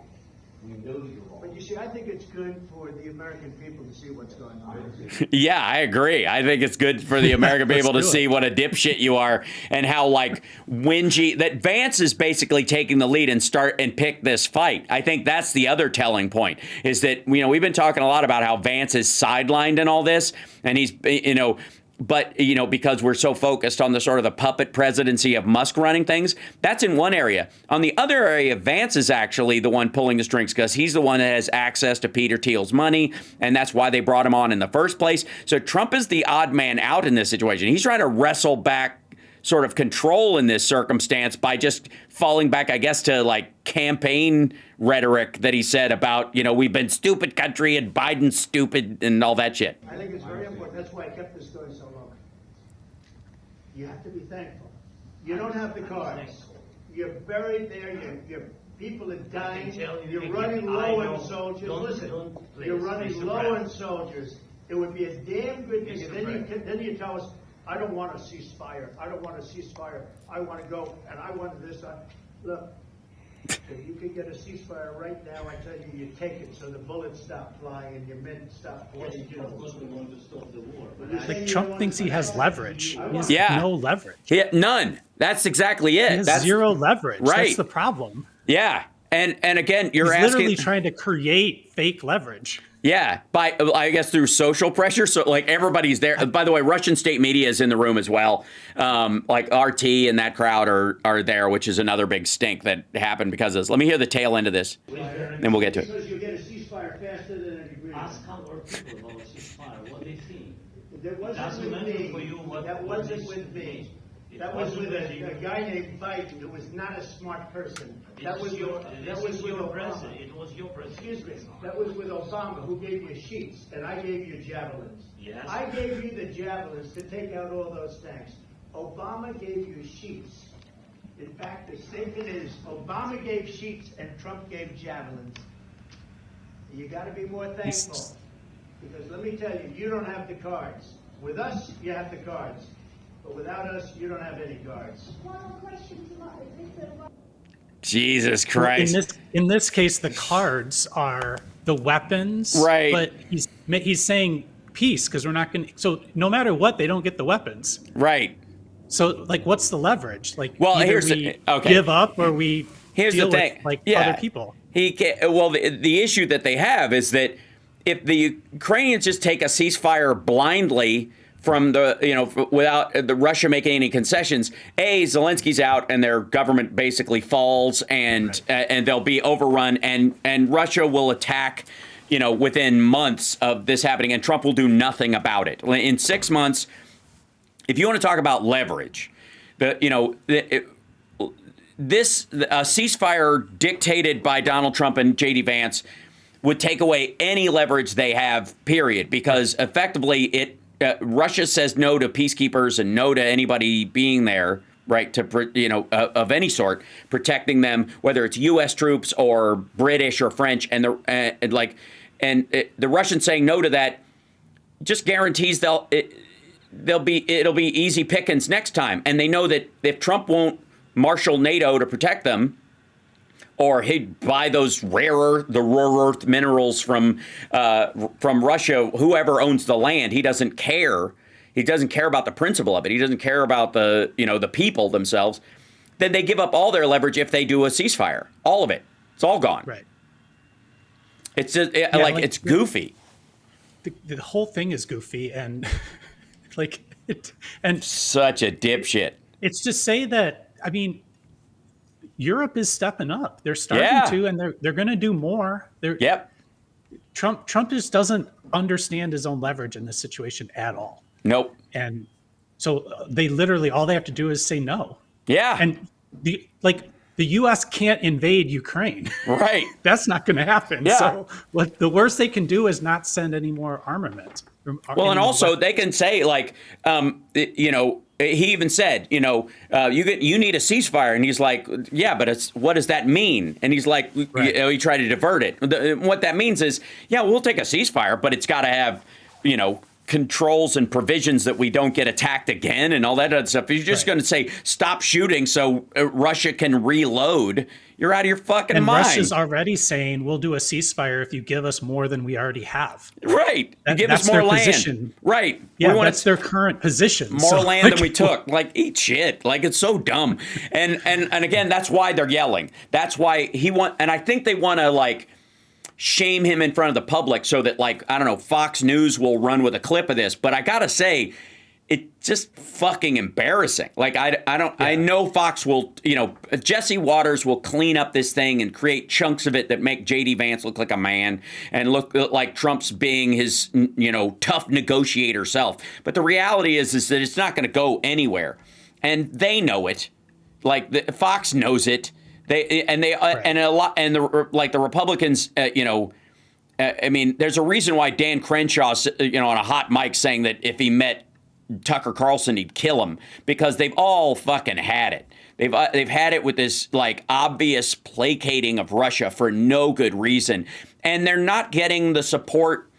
The reason they're upset is they're not getting the support from the Republicans that they need, or even the electorate. They're the ones out on a limb, or you wouldn't be yelling about this shit. I mean, granted, Trump has a short fuse and he's stupid and weak and you can't challenge him in public. And, you know, look at how he reacted to the fucking governor of Maine, and he became a penchant, you know, like little prick in that. And it shows tremendous weakness on his part because he tries to be strong and, like, it's so, like, obvious and on the nose. But like, in and of itself, like, this, you're right, they have no leverage. The Trump has no leverage over Zelensky because what he's asking is he's asking for surrender. Right, exactly. The one thing they can't give. They cannot give that. And because it will mean the death of their people. It will mean the death of the destruction of their country. It's just dumb. It's like, you know, and in the same way that, like, we'll see how this plays out or whatever, but this will be inconsequential as an argument, because they're not going to have this bitch fest and then cut off aid, go, that's it, no more weapons, because the Senate has already allocated stuff going into this year. There'll be, like, all kinds of court stuff about it. Yeah, and the javelins all over again. People are just going to start saying, yeah, you're obviously for Russia. Want Russia to win. Exactly. Buddha and the Eagle asked, how do they plug the missile defense hole? They plug it through other countries. Yeah. Other countries can supply Patriot missiles to them that they already have them. Yep. And they're doing it. Like, missiles are coming from all over the place. You just covered the German missile. They're sending 6,000 effectively, like, drone missiles to them. Right. And the Biden administration, so last year, just so everybody knows, the Biden administration met with all of our allies and went, hey, in the case that this doesn't go our way and we lose the election because it's a touchy thing, there's going to be a trade-off of support. We know that Trump is going to side with Russia, and so we're going to give you everything we can during our presidency, right up to the last day we're in office.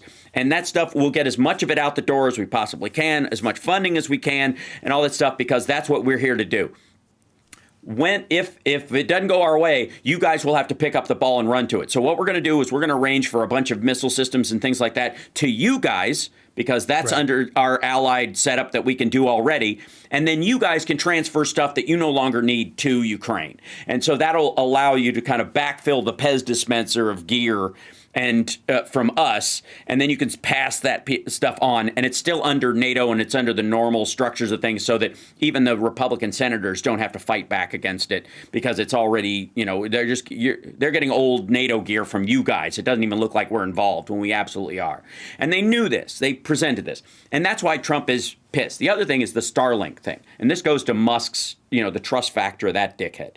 Starlink itself is the only game in town for a lot of these things. But for as far as a single low Earth satellite system that rings the Earth that people can use. But it's by no means the only way to do these kind of communications. We've had DirecTV satellite internet for a long time, too. Europe has several different of these. It's just singular to that. It didn't go all the way around the world. It's just singular to Europe, okay? And there's one over Ukraine as well. There are satellite systems over Ukraine. There have been for a long time that they can draw from. Just establishing these outposts, the Starlink thing was a cheap and easy way to do this temporarily. But they recognize that Musk is fucking around. So he finds out on their backs, they've started shifting their communication systems away from Starlink because after he shut it down on the battlefield that one time, they're like, we don't trust this asshole. That's that. This year, 3 competitors to Starlink come online, including Amazon's Kuiper, which comes out this fall. Same kind of system. You'll be seeing it. Like it's going to take over Best Buy. It's going to muscle Starlink off the shelves in a bunch of places because Amazon has the money and the wherewithal to shove this into, stores itself, but also the availability on Amazon itself. And they have made distinct rules about this for whatever people think about Bezos and the Washington Post, and I agree that their rule is unless the country is sanctioned directly by the United States, which requires an act of the Senate, that country can use Kuiper. Meaning Ukraine. That's the whole point. That Kuiper will be available to Ukraine, and the only way they could stop it is for the U.S. government to sanction Ukraine specifically, which they are not going to do. That's not going to pass.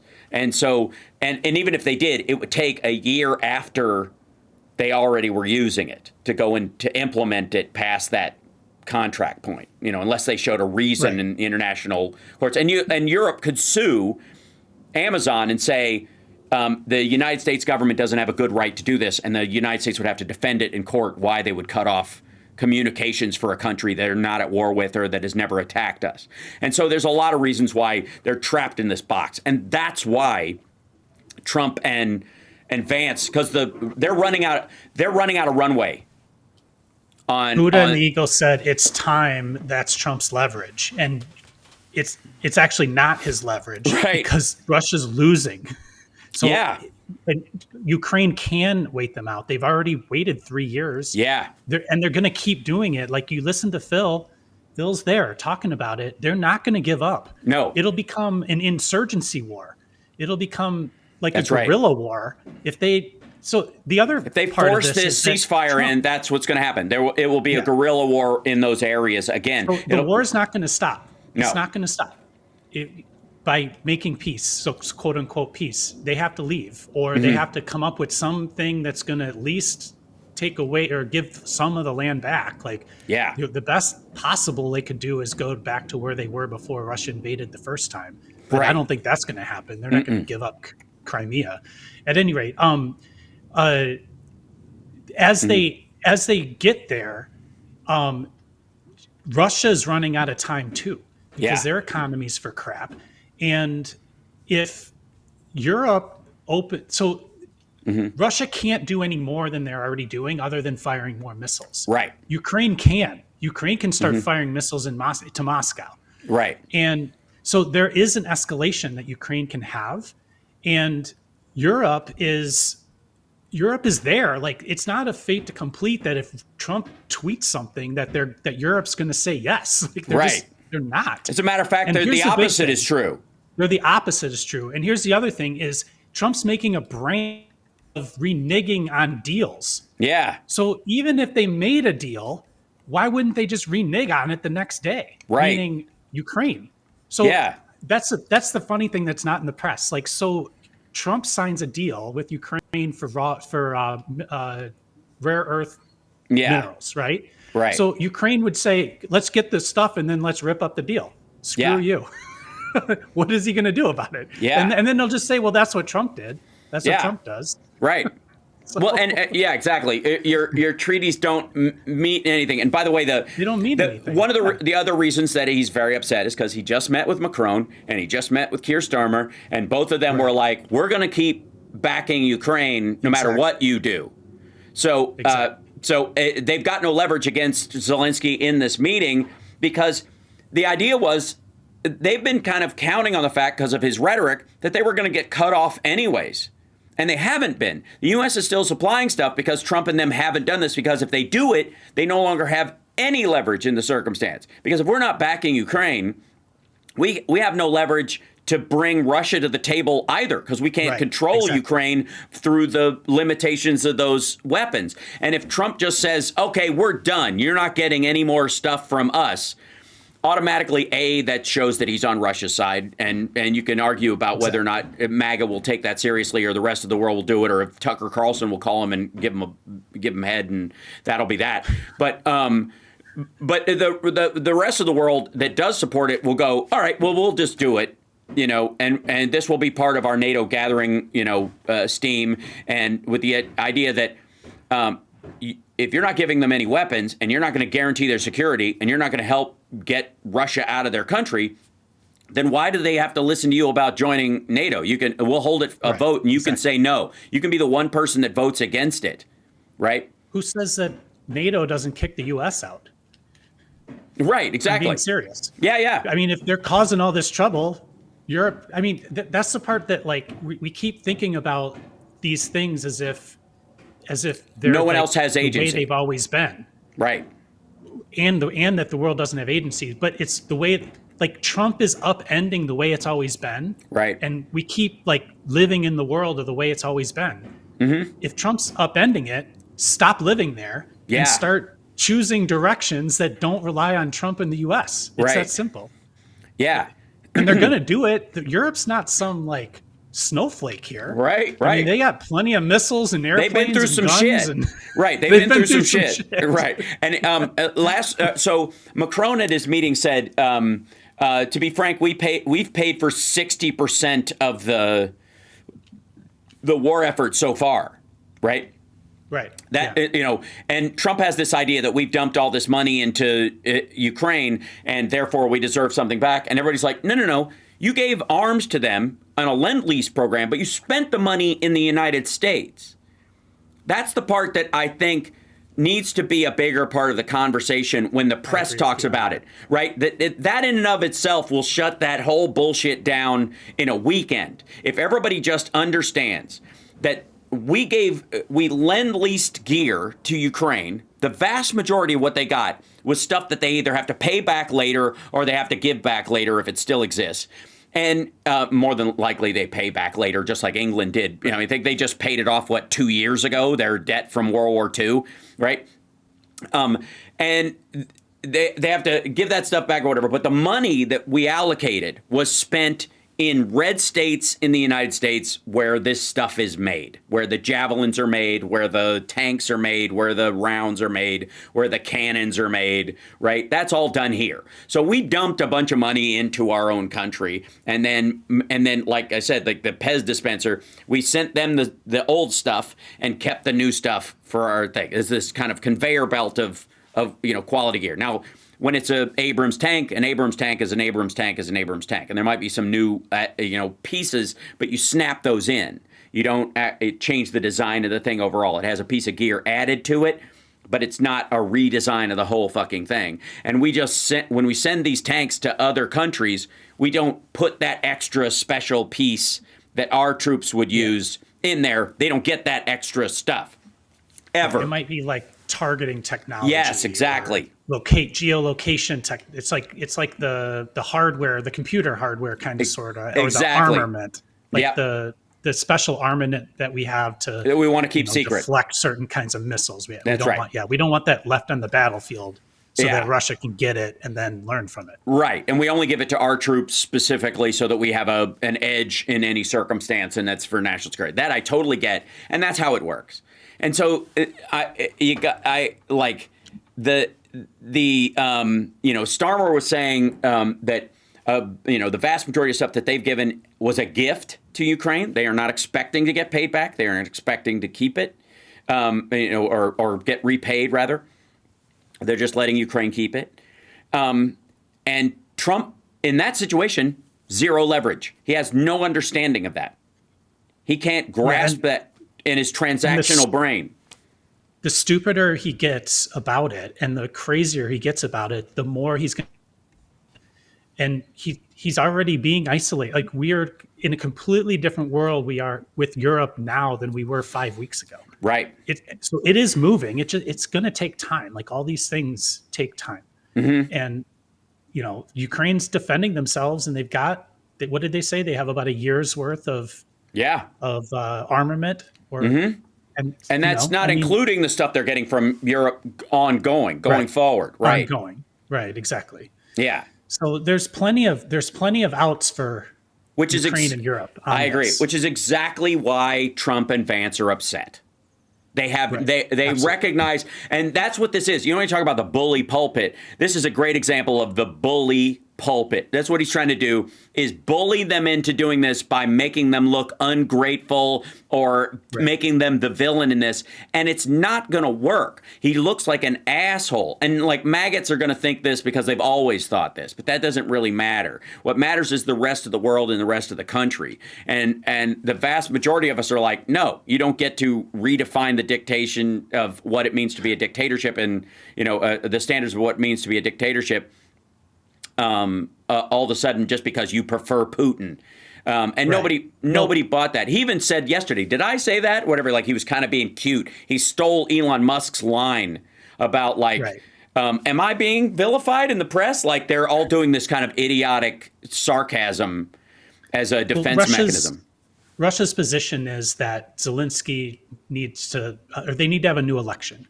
Right. And the whole purpose of Russia wanting to do that is because they think they can use Brexit style stuff in Ukraine like they're doing here and try to get somebody that's their puppet in Zelensky's spot. And then Trump's idea of saying, oh, you just need to make peace. Too many people are dying. That's his super simplistic campaign message effectively, where he's basically trying to say Zelensky's, whoever this Russian opponent of Zelensky is possibly going to be when possibly they have this election, that's who I'm supporting, because you just got to make peace, right? He's just jumping ahead like he's already solved the problem. Well, that's okay. And that speaks to, that kind of nicely wraps up in the last couple of minutes we have together. And I want to thank you for sticking around. And we do, sometimes we'll do politics at the top and then we'll get to the AI stuff. And today we just inverted it because of the number of stuff. No, it's not at all. The issue that, again, they don't have leverage in this. This is what's upsetting them. And they're not going to get that leverage anytime soon, any more than Putin has it. So you can almost hear their words of them being, yelled at by Putin in this circumstance and them reacting as if. Right. I got to say, in these, there is no situation where this turns out the way Vance and Trump are talking right now. That's why they did this. They, again, if they had leverage, they wouldn't have to yell in this situation. If they knew how to solve this, they wouldn't have this problem. And Trump promised this would be solved in a day. That's what this is based on. He has no idea how to deal with this. He's like, I would have made one phone call and fixed this, and I'm the only guy, and all this. And this was one of his big sales pitches. And the reality is, Ukraine not only can fight to the end of the year using the stuff that they've gotten from the U.S. largely and from Europe, is that they can continue, because Russia's on its heels, to fight for another 2 years if they had to in this circumstance. And Russia's only response will be to do a horrific bombing of, the only way, which is way over the fucking line. And basically, I'm sure that Putin has told Trump this, that we're going to have no choice but to just effectively, nuke Kyiv or whatever. They won't, but that's what they've sold him, right? That's why he's panicking about this, right? That's why, it's, so to me, like everything else, Trump is trying to create leverage by getting crazy, by creating volatility. Right. It's every single thing they do is trying to hurry the choice. And all you have to do is wait him out. These are big problems, but the way you beat Trump is you wait him out. Yeah. Exactly right. You just say no longer. Say no longer than his than his patience will go, and he'll do one. He'll do one of two things. He will back off because he has no recourse, or he will try some ridiculously over the top thing, which will show him to be the coward, fraud, or the tool of Putin that he is. And that in and of itself works in your favor, as bad as it could possibly be. Certainly a better choice in this circumstance than acquiescing to what he says. Certainly a better choice than going, okay, we'll do your ceasefire thing because I'm afraid of the alternative. The alternative, as bad as he could bring it up, which is like, I guess, 100% cutting them off from aid, which wouldn't last. Again, the Senate has already okayed this. This has already gone out the door. It's already spent for another year. And Europe will back him up. That in and of itself, like, you're right. And Democrats to some degree can sit back and watch him go, I'm going to solve this. I can fix this shit. I'm fixing everything. Right. I'm fixing everything. They have a responsibility to like stand back and go, okay, fix it. Because the second you go past your own manufactured, mythical deadline of 100 days, everybody's going to start calling for your head, and it ain't going to be us. It's going to be your own people, and they're already doing it. The Epstein file bullshit released yesterday, that obviously he has not solved the Ukraine-Russia war in 24 hours. He doesn't know what to say. They both just yelled at him. There wasn't even remember that whole thing? And one phone call. He's escalated himself. He escalated himself. Right. Yes. Like, nobody did anything. All yes. Zelensky said is, I don't agree with the terms. That's all he said. Yes. And right. Trump is freaking out. So if you give Trump 4 more weeks. Oh my God. What's he going to be like then? Yeah, right. He's going to be Nixon. He's going to be like yelling about Jews at fucking paintings in the White House. Like he's going to be, Trump does not drink, but he's effectively at this point drunk on his own fear. He's drunk on his own failure. He knows that was all bullshit. He knows it. And what he's starting to sweat on is, everybody said, like, what we said about the tariffs is absolutely true. Even the threat of the tariffs was caused prices to go up. Now he's saying they're definitely going to go into place. Well, that affected. But they haven't yet. No, they haven't. And the stock market has, but the stock market reacted as if he's really going to do it. Exactly. Right. So he didn't get the tax, so the so-called tax that he said he was going to get. He get the upside. He got all downside. Right. He only got downside from what he did. Because that's what happens when a coward picks a fight. They get their ass kicked. Right? It's like he's tied his own hands behind his back and said, I'm going to kick your butt. And it's just weird. And again, Vance is the reason Vance is yelling in that one is because Trump is weak in this circumstance, and Vance came to his rescue. That's clearly what happened. Like, Trump wasn't able to have leverage over Zelensky, so he thought, maybe I'll step in and I'll, push this point, and the two of us can gang up on him in the White House. And Zelensky, I mean, the dude's got people trying to fucking kill him all over the place. Russia wants him dead. Like, fuck off. He's not afraid in the kind of way these guys are afraid. Neither one of them has experienced anything even remotely close to this, even with Trump's little ear nick business. Like, he can't even grasp the level of threat that Zelensky's under all the time. So his mindset's completely different, right? Totally. It's so great. And Vance feels man because he just at a NATO summit said really stupid stuff, and he thinks he's super tough, and Europe is like, yeah, fuck you, whatever, get out of here. Yeah, it was meaningless. So what? You're going to scold them in their own home soil? Oh yeah. Get out of here. Literally, Zelensky was like, Putin broke the ceasefire. We had a ceasefire since 2014. He invaded, and Vance is like, how dare you come into the Oval Office and try to litigate this in front of the American media? Okay. All right, let me show you that line real quick, because that's a part of this. Hold on. Check this shit out real quick, and then I'll let you go, because you've stayed over there, and I appreciate it. Listen. Yes, but after that, he broken this ceasefire. He killed our people, and he didn't exchange prisoners. We signed the exchange of prisoners, but he didn't do it. What kind of diplomacy, JD, you are speaking about? What do you mean? I'm talking about the kind of diplomacy that's going to end the destruction of your country. Yes, but if you Mr. President, with respect, I think it's disrespectful for you to come into the Oval Office and try to litigate this in front of the American media. Yeah. Okay. Because that's our job. We Yeah, litigated right. on our Yeah, own we're- terms. We're supposed to talk shit after you left the room because we're a couple of Right. fucking pussies. Oh my God. What a whiny.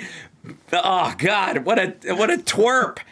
And look at Zelensky's like, dude. He's like arms crossed. I know. He's like, whatever. And he's like, you're trying to embarrass us in front of the people that are that we brought in here to embarrass you. That's the problem Vance has, is that they set this up. They brought in Russian media. They brought in all these folks, and they were like, how dare you, question what our bullshit in front of the media when that's what we came in here to basically, steamroll you, and you're not buying it.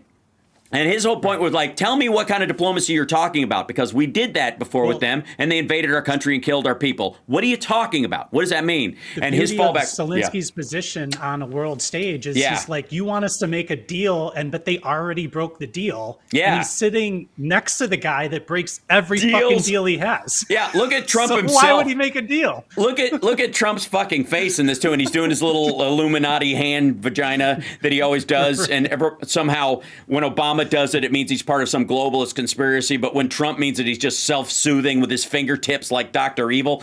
But hold on, I don't know what. Let me see what the rest of what Vance says here. Right now, you guys are going around and forcing conscripts to the front lines because you have manpower problems. You should be thanking the president for trying to bring it into this conflict. Have you ever been to Ukraine? Did you say what problems we have? I have been to. Come once. I've actually watched and seen the stories, and I know what happens is you bring them on a propaganda tour, Mr. President.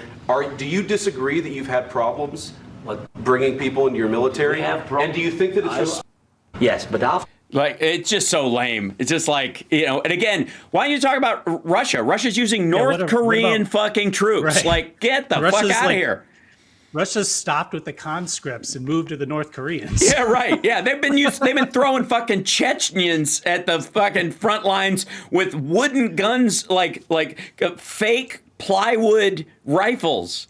Like, Jesus Christ, these guys die with None of this stuff is funny. What's funny is Trump thinking that he has anything in this situation. Oh, he yeah. Doesn't.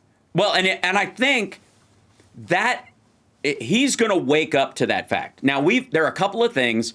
Like, do you think maggots are going to recognize that Zelensky is pantsing Trump and Vance in front of the whole world right now the way the rest of us do? Of course not. They're going to bite it. But you know what area they are getting really antsy about? The fucking Epstein files. There have been, like, Jesse Waters the night before had Pam Bondi on, and Pam Bondi's like, oh my God, the stuff you're going to see, it made me sick, and I can't believe it, and you're going to show this, and it's on my desk right now, and once we release it, after we're done redacting it, you're going to be so shocked, and you're also going to be very happy about it. Okay, and then she released a bunch of, like, bad photo stats of fucking old files that have already been public. And when they called her on it, what did she say? She said, the FBI has all these files that they haven't turned over to me. Well, okay, first of all, asshole. You mean Trump's FBI? Yeah, exactly. Yeah, Kash Patel went, hey. Right, but not only that, oh my God. So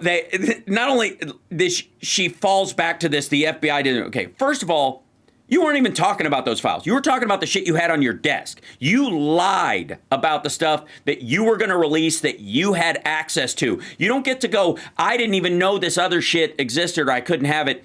You weren't even talking about that. You were talking about, right now we've got to redact some of the things on the files that we have, but when you see them, you're going to be happy. That means she's talking about shit she's actually seen. She's not talking about the fucking legal files from the New York case with Epstein.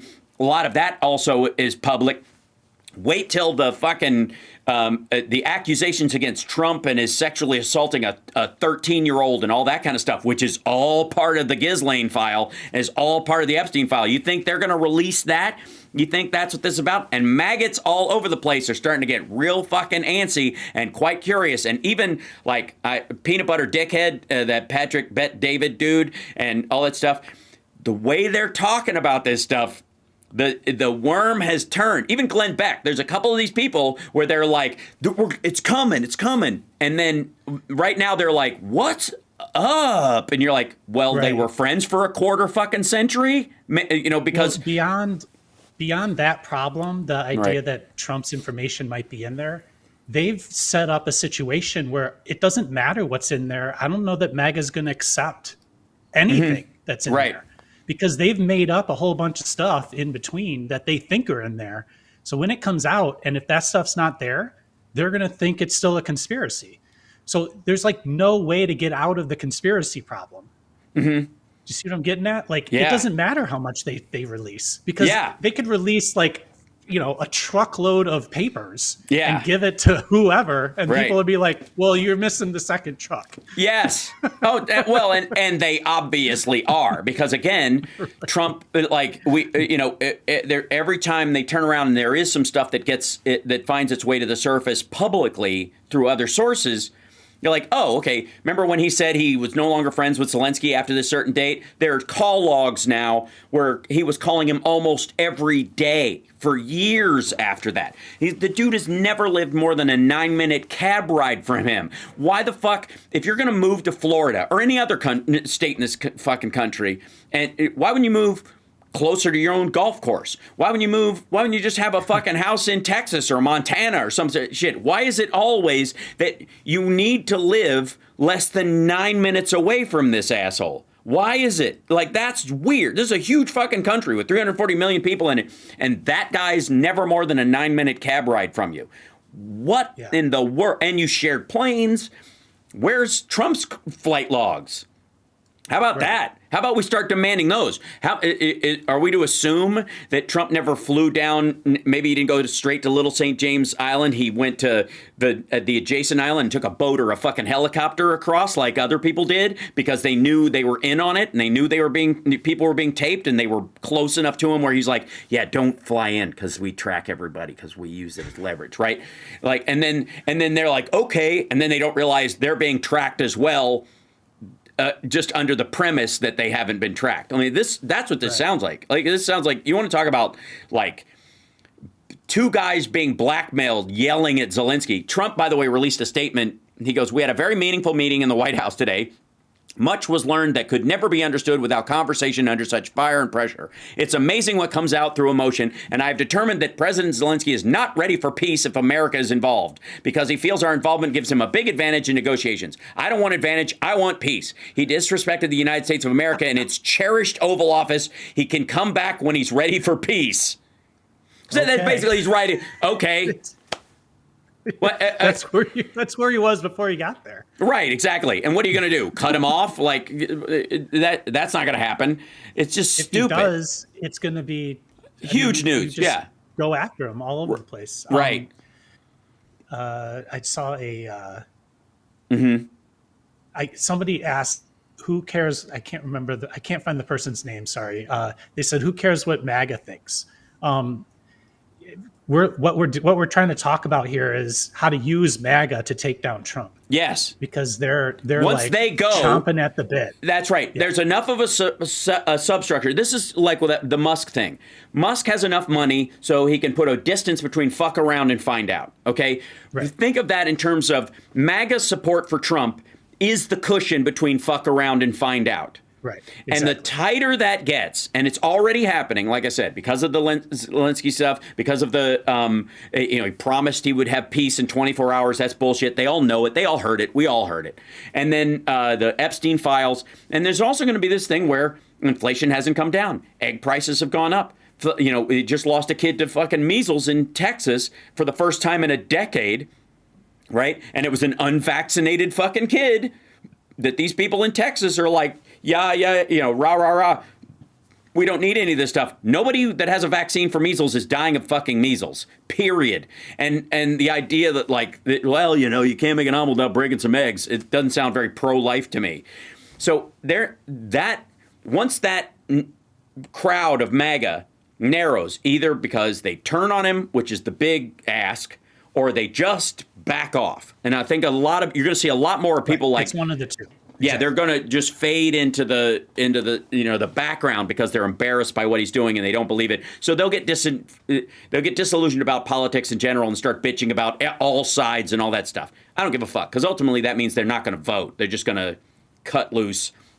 And so he can't count on their support to bail him out in the next election cycle or whatever. So that fuck around, find out window gets very small. It doesn't change with us. We're not in that cushion. As a matter of fact, we're doing everything we can to bring those two sides together so people recognize that the find out is really close, so that they stop fucking around, right? That was what you're like, you're going to hurt people if you do this. The veterans, you're going to hurt Medicaid, we're going to hurt. Like, we're trying to show the tariffs. This is the find out part. We don't want you to find out. Stop fucking around, because you're going to find out. And they're like, nope, we're determined to do this. We don't have any leverage against him, just like him and Zelensky.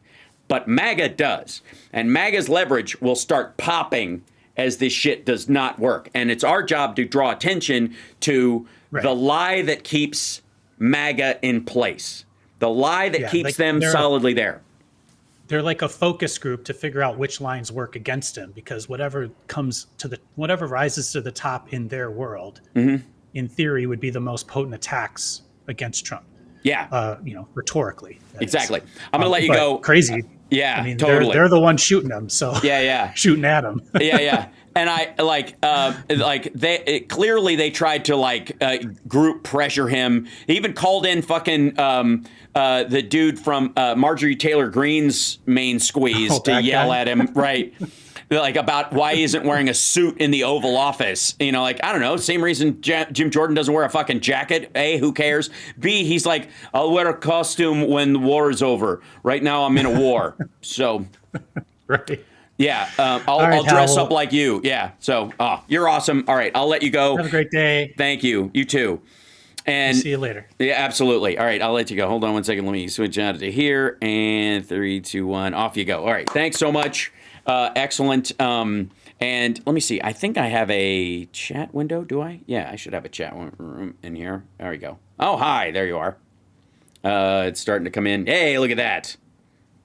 So yeah, thanks, Rob, for that. I mean, while this is happening, because it's relatively live, do you guys mind if I jump in and look at some of this stuff? The afternoon show I would normally do in these circumstances, I will be, let me put in preview mode so I can look over here and then go to this to see if the proper page is in there. There we go.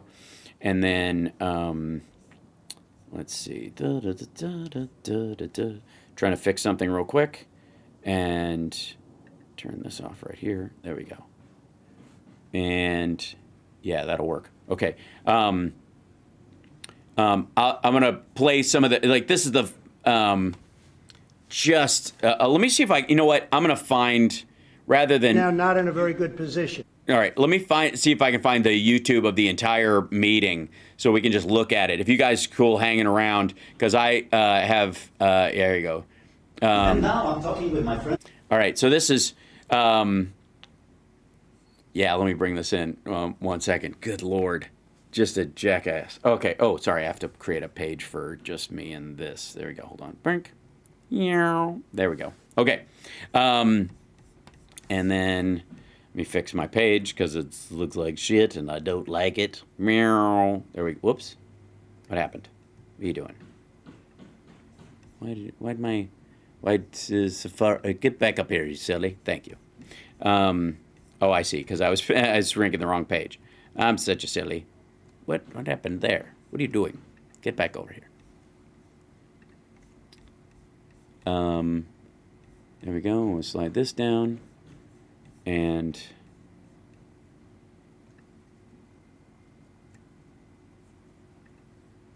hold on. There we go. There you go. See if I can drag this down a little bit. There we go. That's a little better. I see, because it has 2 pages, not 1, and that's just silliness. Get out of here. Okay. That goes, and then I'll drag this out. Okay, now we can go to this page, and it will work in the publish. So here's Trump okay. Balding and miserable. bags under his eyes, sweating this fucking meeting, clearly. Look, we might be able to write this entire thing off that he didn't get a nap. But here we go. And they are worried that you align yourself too much with Putin. What's your message for them? Well, if I didn't know.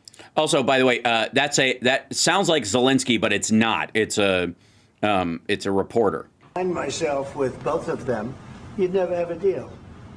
You want me to say really terrible things about Putin and then say, "Hi, Vladimir, how are we doing on the deal?" That doesn't work that way. I'm not aligned with Putin. I'm not Didn't stop you from shitting on Zelensky while he's there. aligned with anybody. I'm aligned with the United States of America and for the good of the world. I'm aligned with the world. Yeah, he's a globalist, is what you mean. Yeah, sure. And I want to get this thing over with. You see the hatred he's got for Putin. It's very tough for me to make a deal with that kind of hate. He's got tremendous hatred. And I understand that, but I can tell you the other side isn't exactly in love with, him either. So it's not a question of alignment. I'm aligned with the world.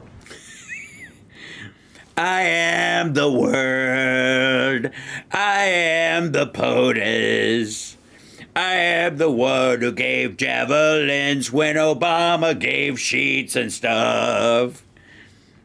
I want to get the thing set. I'm aligned with Europe. I want to see if we can get this thing done. Okay, that's very telling too. And why is this light so goddamn bright? I just gotta say, this is just shouldn't be.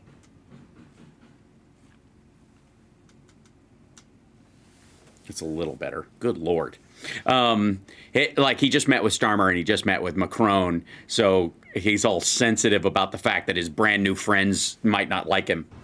You want me to be tough? I could be tougher than any human being you've ever seen. I'd be so tough. You just wait. I'm so tough. I can pick up peanuts with my nunt. But you're never going to get a deal that way, so that's the way it goes. All right, one more question. Hey, I want to respond to this. So look, for 4 years in the United States of America, we had a president who stood up at press conferences and talked tough about Vladimir Putin, and then Putin invaded Ukraine and destroyed a significant chunk of the country. The path to peace and the path to prosperity is maybe engaging in diplomacy. We tried the pathway of Joe Biden of thumping our chest and pretending that the President of the United States' words mattered more than the President of the United States' actions. There was no separation. The President of the United States' words and our support for Ukraine was in sync, you dumbass. I guess what maybe the point he's trying to make is that if we really thought that Vladimir Putin was this evil, why didn't we nuke Russia? I guess would be the theory, maybe. America a good country? Is America engaging in diplomacy? Oh, did I say Zelensky instead of Epstein or something? At one point we were talking about files. Yes, the Epstein files. I see. Sorry. My confusion earlier. I think we were overlapping in what we were talking about in terms of MAGA is going to be very upset. Maybe I wasn't clear. MAGA, the distance between fuck around and find out that MAGA is dealing, is going to tighten, has to do with their reaction to the Epstein files coming out and their disappointment with those files not being, more new stuff, period, but that they weren't more forthcoming, or that Pam Bondi is basically bamboozling them, and that it's all bullshit, and that this is just them covering for Trump, which is eventually, I guess, you're going to have to come to that recognition because they're buddies. They were friends for a quarter century. President Trump is doing. Can I ask you? Sure. Yeah? Yeah. Okay. So he occupied our parts, big parts of Ukraine, parts of East and Crimea. So he occupied it on 2014. So during a lot of years, so I'm not speaking about just Biden, but those time was Obama, then President Obama, then President Trump, then President Biden, now President Trump, and God bless, now President Trump will stop him. But during 2014, nobody stopped him. He just occupied and took. He killed people. You know what the contact line? 2015. 2014. 2014 and 2015. 2014. Yeah. So I was killed, not here. Yeah, but that's exactly right. Yes, but during 2014 till 2022, yeah, the situation the same. That people have been dying on the contact line. Nobody stopped him.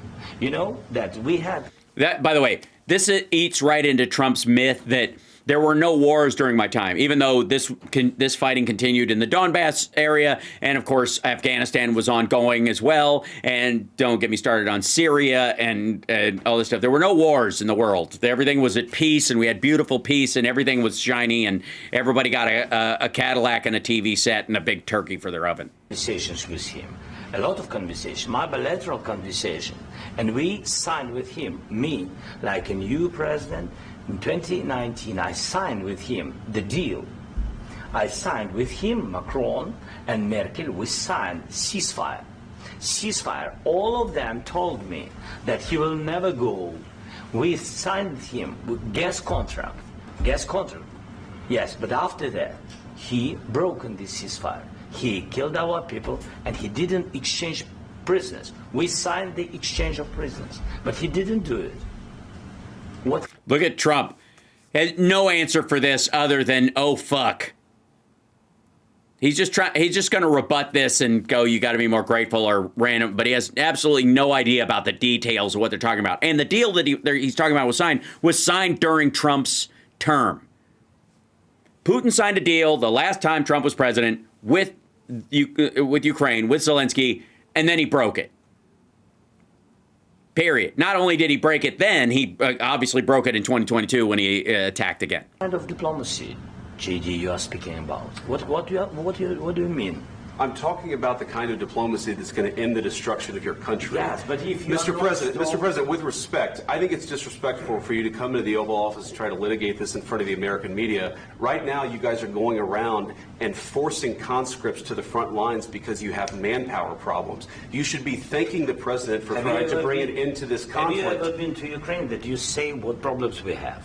I have been to. Come once. I've actually watched and seen the story. I've watched and seen the stories. I saw a Newsmax thing, and I saw one of Tucker Carlson's podcasts about what a Nazi you were, even though you're Jewish.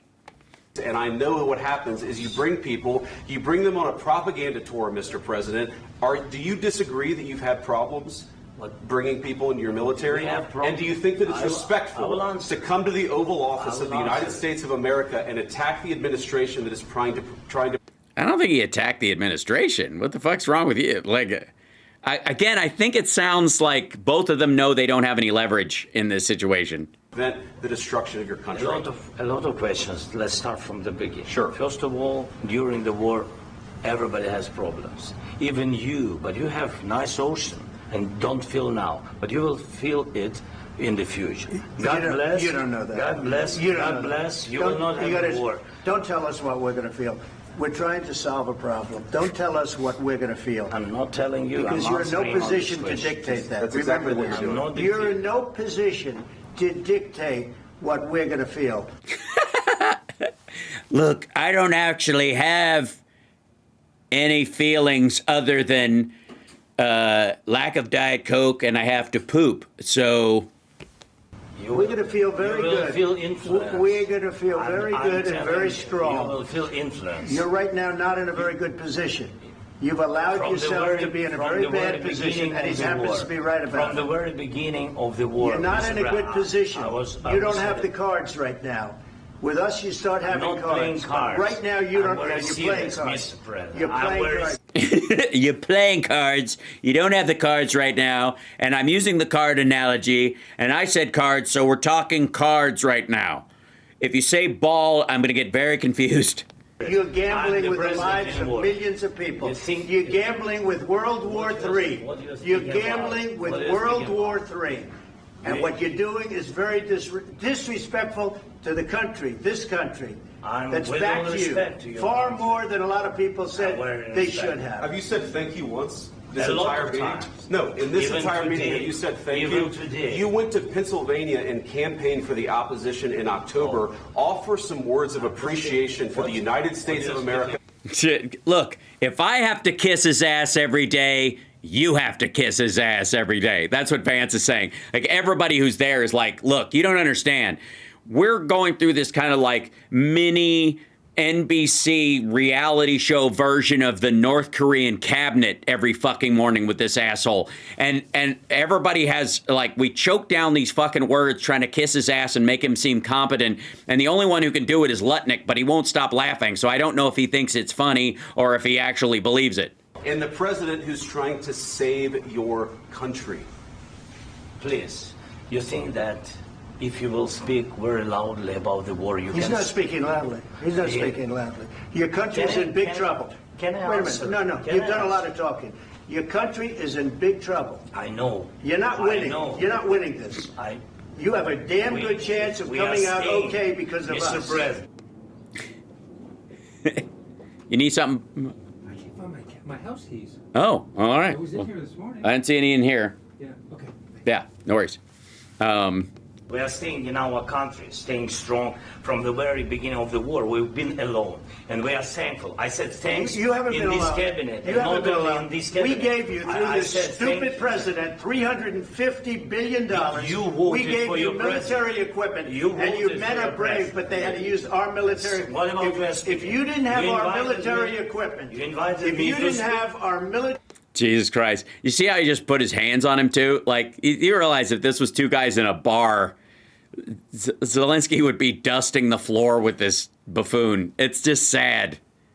He's like trying to touch him to get him to stop talking. He thinks this is gonna, that level of aggression physically will like be enough. Oi. equipment, this war would have been over in 2 weeks. In 3 days, I heard it from Putin. In 3 days, this is something Maybe new. less. In 2 weeks, of course, yes. It's going to be a very hard thing to do business like this. I tell you. It's hard to do business like this. Sorry, dude. It's not like Gaza. It's not a real estate deal, you weirdo. Thank you. I said a lot of times to American people. Except that there are disagreements, and let's go litigate those disagreements rather than trying to fight it out in the American media when you're wrong. We know that you're wrong. But you see, I think it's good for the American people to see what's going on. I agree. Yes, it is good. I understand, sir. I think it's very important. That's why I kept this going so long. That's why I kept this going. Like, I'm in control of this. Yeah. You have to be thankful. You don't have the cards. You're buried there. Your people are dying. You're running low on soldiers. Listen. I gotta say, kudos to Zelensky for not letting Trump just bulldoze with his language, because it kills there is a tactic at play here. I would like to point out that Zelensky is denying Trump what is effectively like a stinger soundbite. Because they're kind of talking over it. They may be able to make noise of this. I'm sure fucking Judge Janine in the Five or Gutfeld or fucking Jesse Waters will talk. Like, how dare he talk over the president and blah, blah, blah, while they're having this heated quote unquote discussion. But Zelensky's very smart in just going, look, this is what we're trying. I'm trying to talk to him and trying to keep this conversation going so that Trump can't just look like he's like a boss and he's laying down the law. Because the more he does this, it doesn't look like Zelensky's disrespectful. It looks like he's in a desperate situation and he's speaking frankly. And Trump is just, used to having his way. And when he doesn't get it, he sounds like a dick. You're running low on soldiers. It would be a damn good thing. And then you tell us, I don't want a ceasefire. I don't want a ceasefire. That's how he said it. Yeah. I don't want a ceasefire. I don't want a ceasefire. I want to go, and I wanted this. Look, if you could get a ceasefire right now, I tell you, you'd take it so the bullets stop flying and your men stop getting killed. Of course, we want to stop the war. But you're saying you don't want a ceasefire. But I said to you, I want a ceasefire. with guarantees. Because you get... I want a ceasefire. Of course you do, because you told everybody you could get one with one phone call, and you haven't. That's why Trump wants a ceasefire. He doesn't give a rat fuck about what happens to Ukraine. He just made promises made, promises kept. He just told everybody on the fucking campaign trail that he could do it with one phone call, and it's been well past 24 hours. Ceasefire faster than an agreement. Ask our people about ceasefire, what they think. That wasn't with me. For you what, that wasn't with me. That was. Yeah, it was. A guy named Biden who was not a smart person. This that is was with Obama. President. It was your president. Excuse me. That was with Obama, who gave you sheets, and I gave you javelins. Yes. I gave you the javelins to take out all those tanks. Obama. The Senate did. Trump couldn't stop them. Gave you sheets. He didn't give him. Zelensky wasn't president then. When Obama gave quote unquote sheets, Yanukovych was still the president, and that's why we didn't give them lethal weapons, because they would have used them on their own people. In fact, the statement is Obama gave sheets and Trump gave javelins. That's the statement. That should be the headline. Thanks, buddy. You got to be more thankful, because let me tell you, you don't have the cards. With us, you have the cards, but without us, you don't have any cards. One more question to Mr. Vice President. I'm sorry. It's going to be a tough deal to make. It's going to be a tough deal to make. I mean, I know I said I could solve it with one phone call and it'd be super easy, because we have stupid leaders and all I have to do, and I already know what I'm going to say, and they'll both do it, because it never would have happened if I was in there in the first place, and so it should end immediately just because I'm fucking orange magic. On 17th thought, it's going to be a tough deal to make. I know that's not what I said on the campaign trail. Because the attitudes have to change. Yes, these kids have an attitude problem with their whole, like, they got to get over the fact that Trump sent rape squads into Bucha, you know. What if Russia breaks ceasefire? What if Russia breaks peace talks? What do we do then? Look at Zelensky. I guess she's asking him. I understand that it's a heated conversation right now. What are you saying? She's asking, what if Russia... Oh, my God. What do you say? Like, oh, my God, this is fucking embarrassing. This is the worst part of the whole thing so far, is they're both... What's the... It's not like he's across the room. They're sitting next to each other. Good Lord. It's the ceasefire. What if anything? What if anything? Good, excellent. Yeah, that's leadership. What if anything? Well, I guess you're in the what if anything right now. A bomb drops on your head right now. What if a bomb drops on your head right now? That's leadership. There you go. What an asshat. Fire. What if anything? What if a bomb drops on your head right now? Okay? What if they broke it? I don't know. They broke it with Biden, because Biden, they didn't respect him. They didn't respect Obama. Well, if they respect you, then they'd stop fighting, right? What are you talking about? What if a bomb dropped on your head right now? I don't know. What if you dropped a big boom boom in your diaper right now? Look at fucking Zelensky. Like, this motherfucker, I'm supposed to fucking, this guy's, goddamn. Respect me. Let me tell you, Putin went through a hell of a lot with me. He went through a phony witch hunt where they used him and Russia. You ever hear of that deal? That was a phony Hunter Biden, Joe Biden scam. Why was it a phony Hunter Biden scam? What did Hunter Biden have to do with Russia? Clinton, Shifty Adam Schiff, it was a Democrat scam. And he had to go through that. And he did go through it.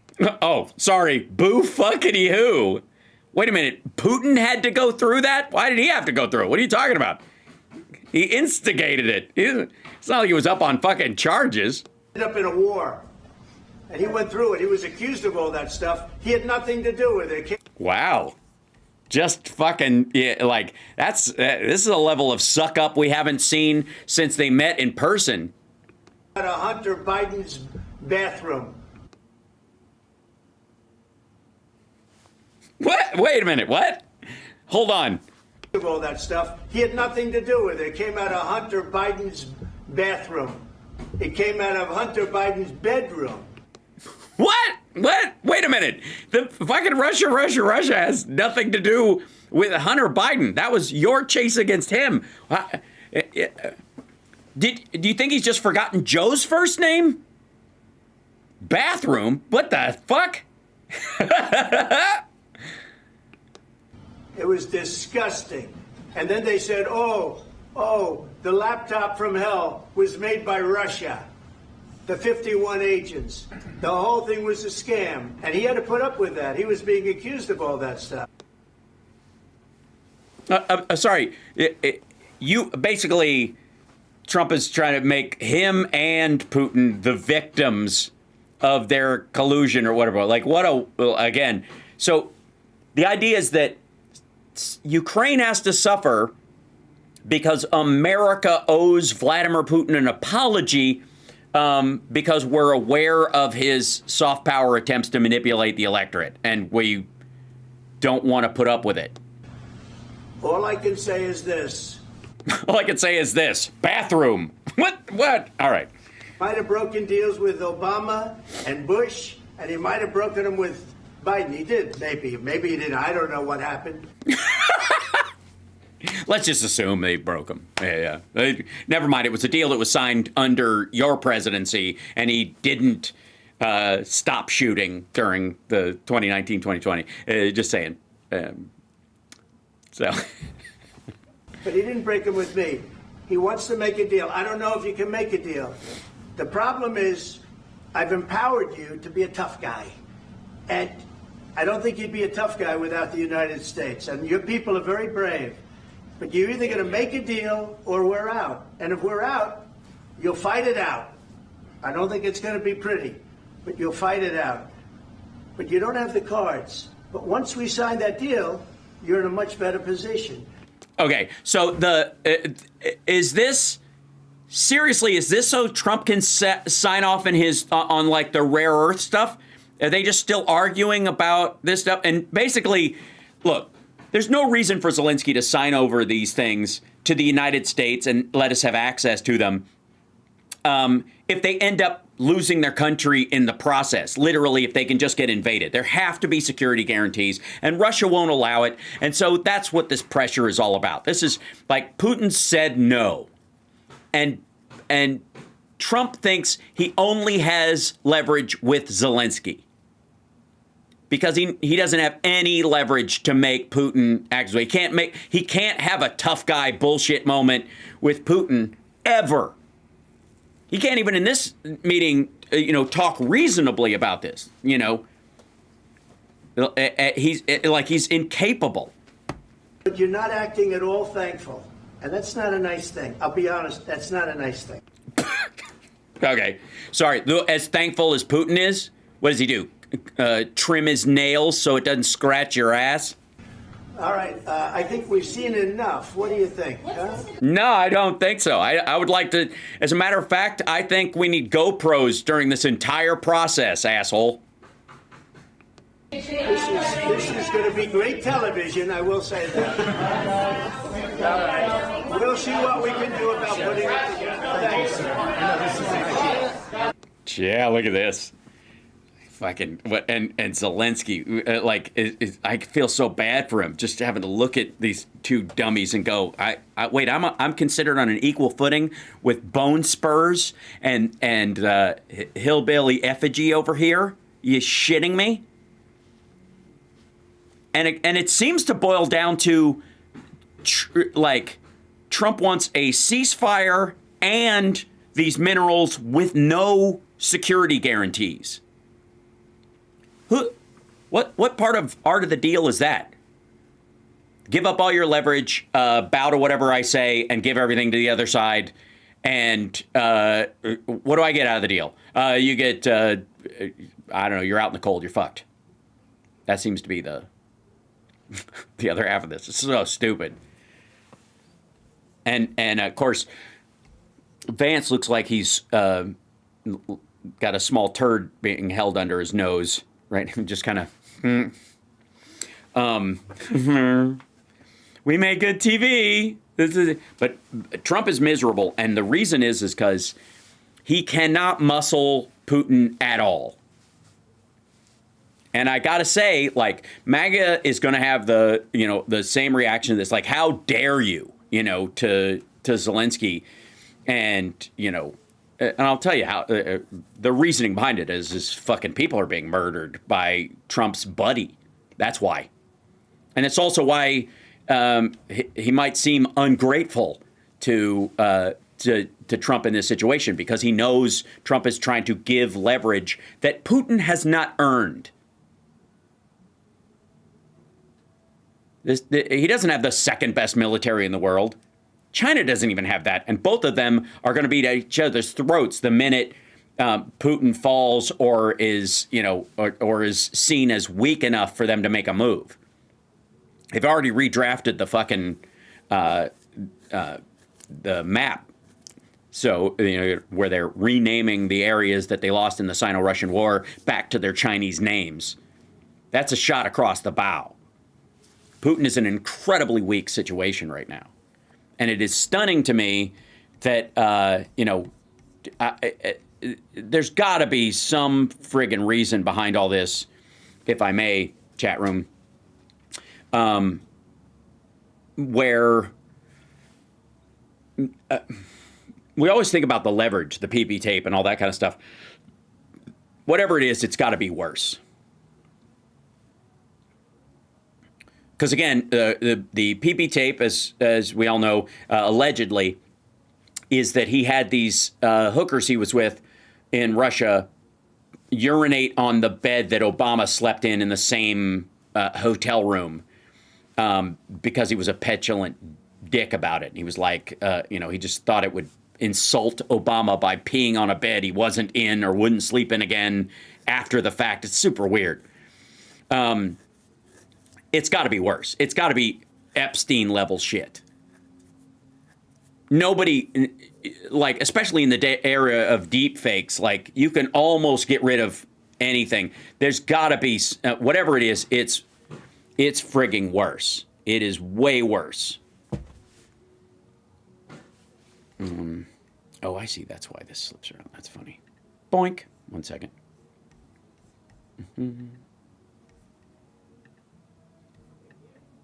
There we go.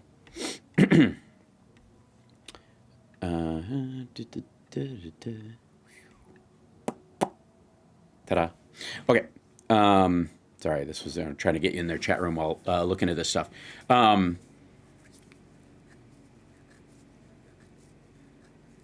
Yeah, all that shitty talk. CatFilm says all the shitty talks about Biden. Joe Biden never said he'd fix the war in a day. Well, that is what Trump is up against. More than even, I guess, his embarrassment of this is he's being shamed publicly by this circumstance. Because it's just like, it's pathetic. Like, it's like, hold on. We've got, this is Fox News. Hold on. Responding to the, this business right here. Hold on. Let me, publish this. Go back to live mode. There we go.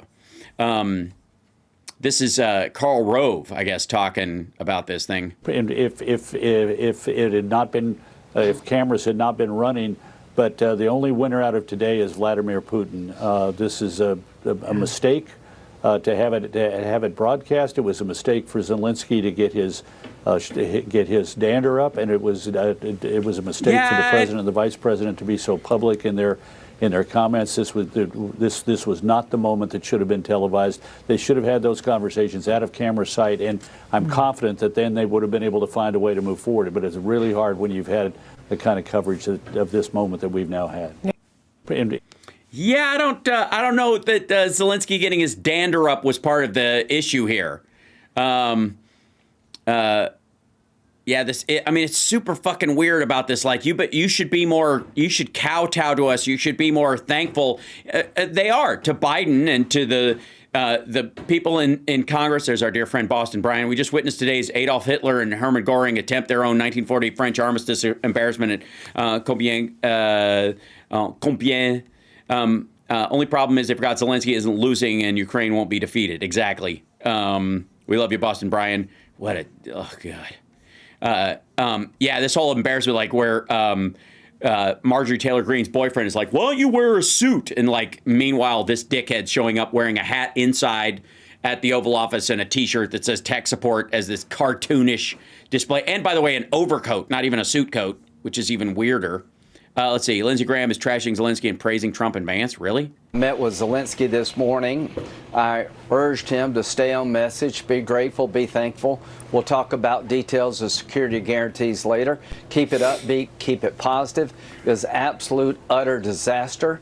The question for me is he redeemable in the eyes of Americans? Most Americans witnessing what they saw today would not want Zelensky to be their business partner, including me. Yeah, they would. And I've been to Ukraine 9 times since the war started. I met with him this morning. President Trump I talked to last night, he was upbeat about the deal.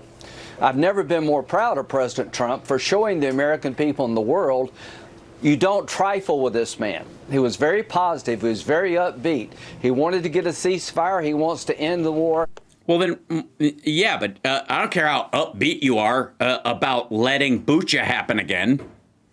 This is doofy. By the way, he's trying to salvage this because he's largely one of the people that has been most pro-Ukraine in this, and Trump and Vance both have basically ostracized him. So he's trying to be the peacemaker in this to try and, build a PowerPoint for himself. It's just like super stupid.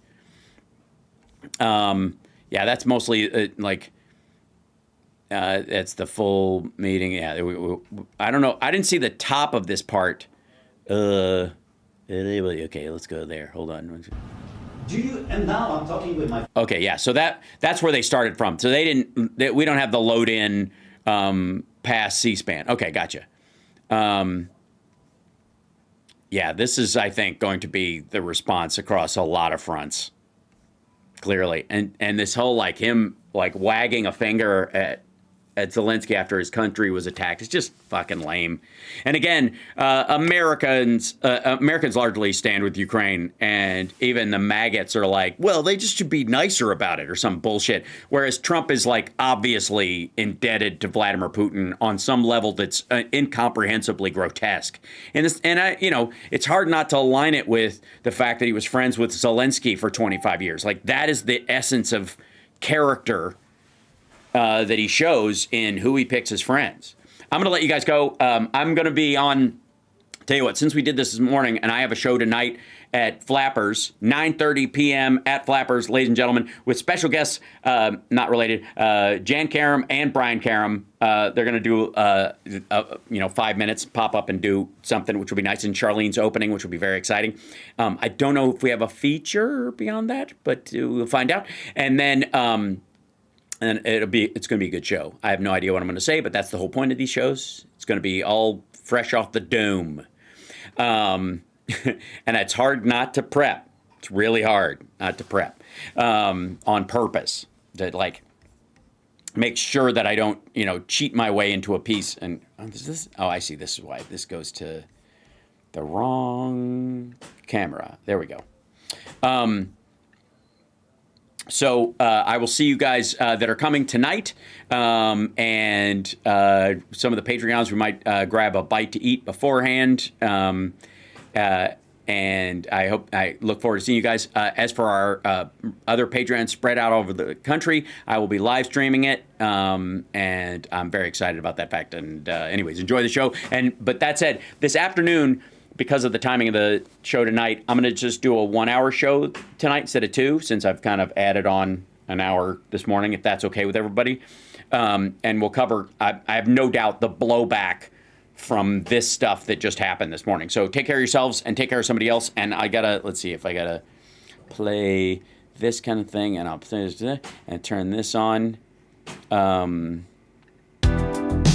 Yeah, there we go. Ooh, that's loud. All right. And I think, yeah, I've got an ending screen. Okay, I'll see you guys this afternoon.